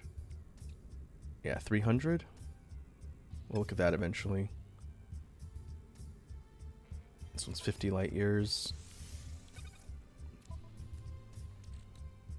Our total range 1.5k in light year range that we can jump with this thing now. That's good.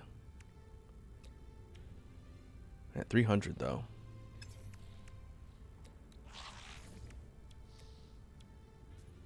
Need 5 of those.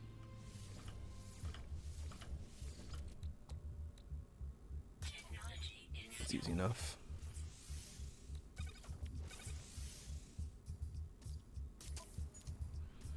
Now this thing can go almost 2,000 light years in range. That's pretty sizable. Okay. So before we jump off, I'm going to port over to the main base I've been working on.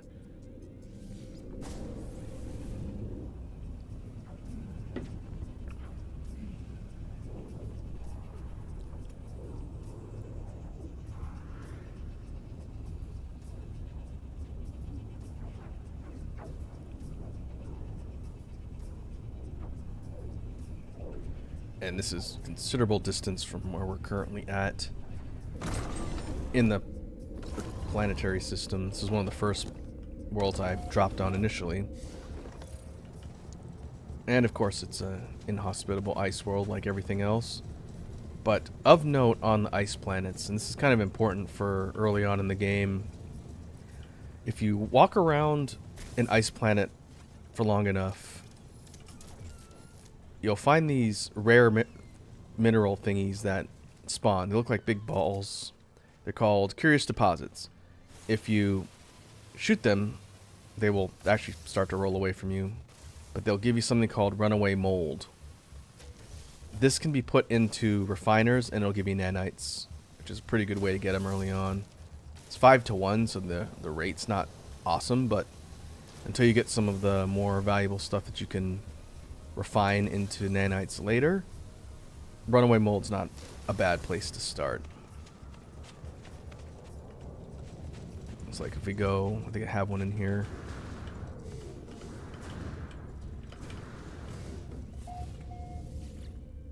If we fuel this thing up,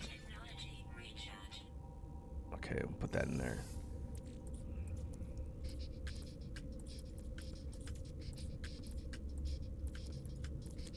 We can drop the runaway mold.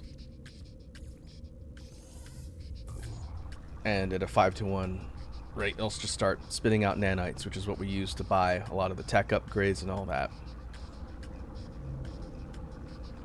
So not bad. Base-wise, what I have is this kind of rectangular holding area that the terminus sits in with some refiners. But I started laying out some structures because I want to actually build a base with corridors and stuff and have everything be enclosed so I'm not walking around in the deathly cold constantly. This thing's powered by some solar panels. There's not much powering it in the square base over here, but all of the other rudiments, like the terminus and all the structures and lights in here, they're running off of a mix of solar cells, these panels, and then an actual biofuel motor down here, like a generator. And I've got 2 vehicle pads here, the Nomad and the Roamer. Eventually I'll build this out more, but for now it's really kind of a crude base. This is a storage box here. And hello. Is that NPC? It is. Huh, I don't think I've ever seen an NPC just pop down near one of my settlements. What kind of stuff you got? Ooh. You're a contraband upgrade trader, huh? Suspicious mining beam. I'll pick up some of these.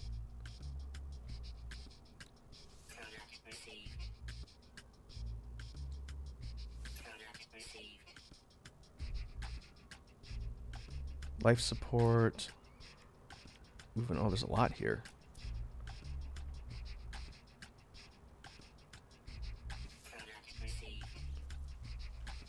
Okay, so you're like a illegal arms dealer. Interesting. So Starship shields we should be able to slot in here. I haven't installed. Nope, that'll overload it. 15%, 20%, 10%.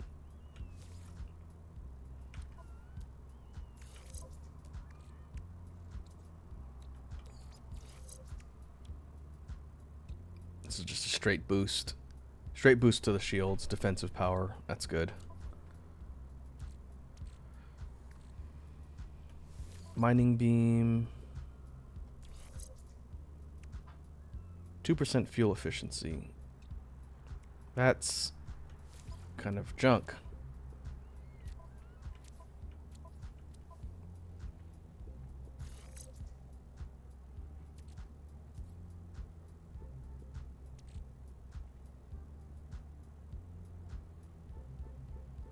And this was a photon cannon upgrade. Okay. I guess we can see if the scanner one's any good.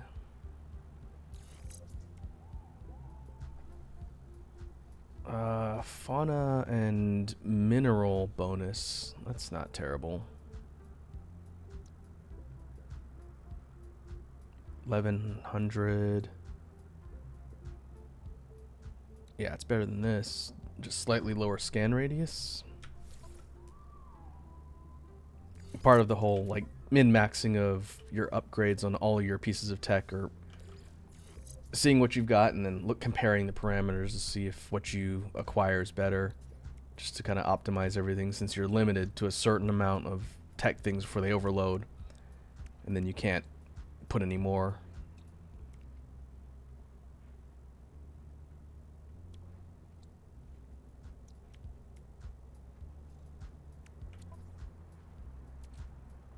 Okay. Oh, it's another one. I guess we can see if this other one is any good. Nah.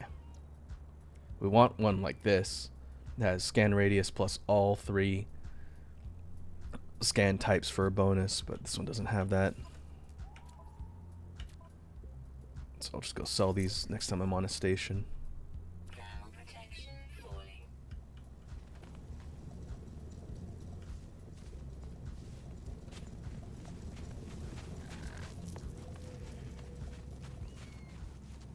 And we'll pop in here just to reset our save.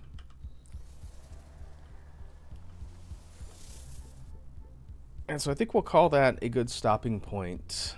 I mainly wanted to show off on the stream today that useful trick for getting money by flipping Sentinel ships, and then show off the derelict freighter encounter. I will think about when I want to stream this next, because I haven't been doing much of the story progression, which is sort of a sequence of objectives that gives you a little bit more story, in quotes, about the character that you're playing. But I will make a decision if I think that's interesting, or if I just want to make more progress and then check back in later when I've maybe built up the base more, built some custom ships, got some more tech. So No Man's Sky is not going to be a constant playthrough. I might swap in something new for this one next week and then revisit this one in the future. But we'll see for now. In the meantime, before we jump off, let me go check to see who's online we can raid.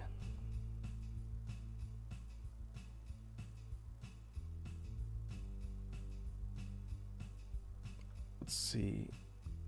I see Yatra's online. She's doing a chatting stream, looks like. I guess she came back from a recent break. We can go see how Yatra's doing. Let me cue that up. And in the meantime, let me mute game audio and BGM. And we will go to outro. And while this is getting set up, we will get ready to wrap for today. like I mentioned, we'll be back tomorrow with the next session for Shin Megami Tensei 5. And then Red Dragon and I are playing Elden Ring on Saturday. I'll mention that tomorrow too. But in the meantime, thanks to everyone who came and hung out today. No Man's Sky is kind of a chill game to play when I'm not getting into trouble with pirates. But it was fun to kind of run through some more stuff, so we'll take a look again in the future. In the meantime, hope everyone has a good rest of your evening, and I will catch you in the next one. Let's go see how Yatra's doing.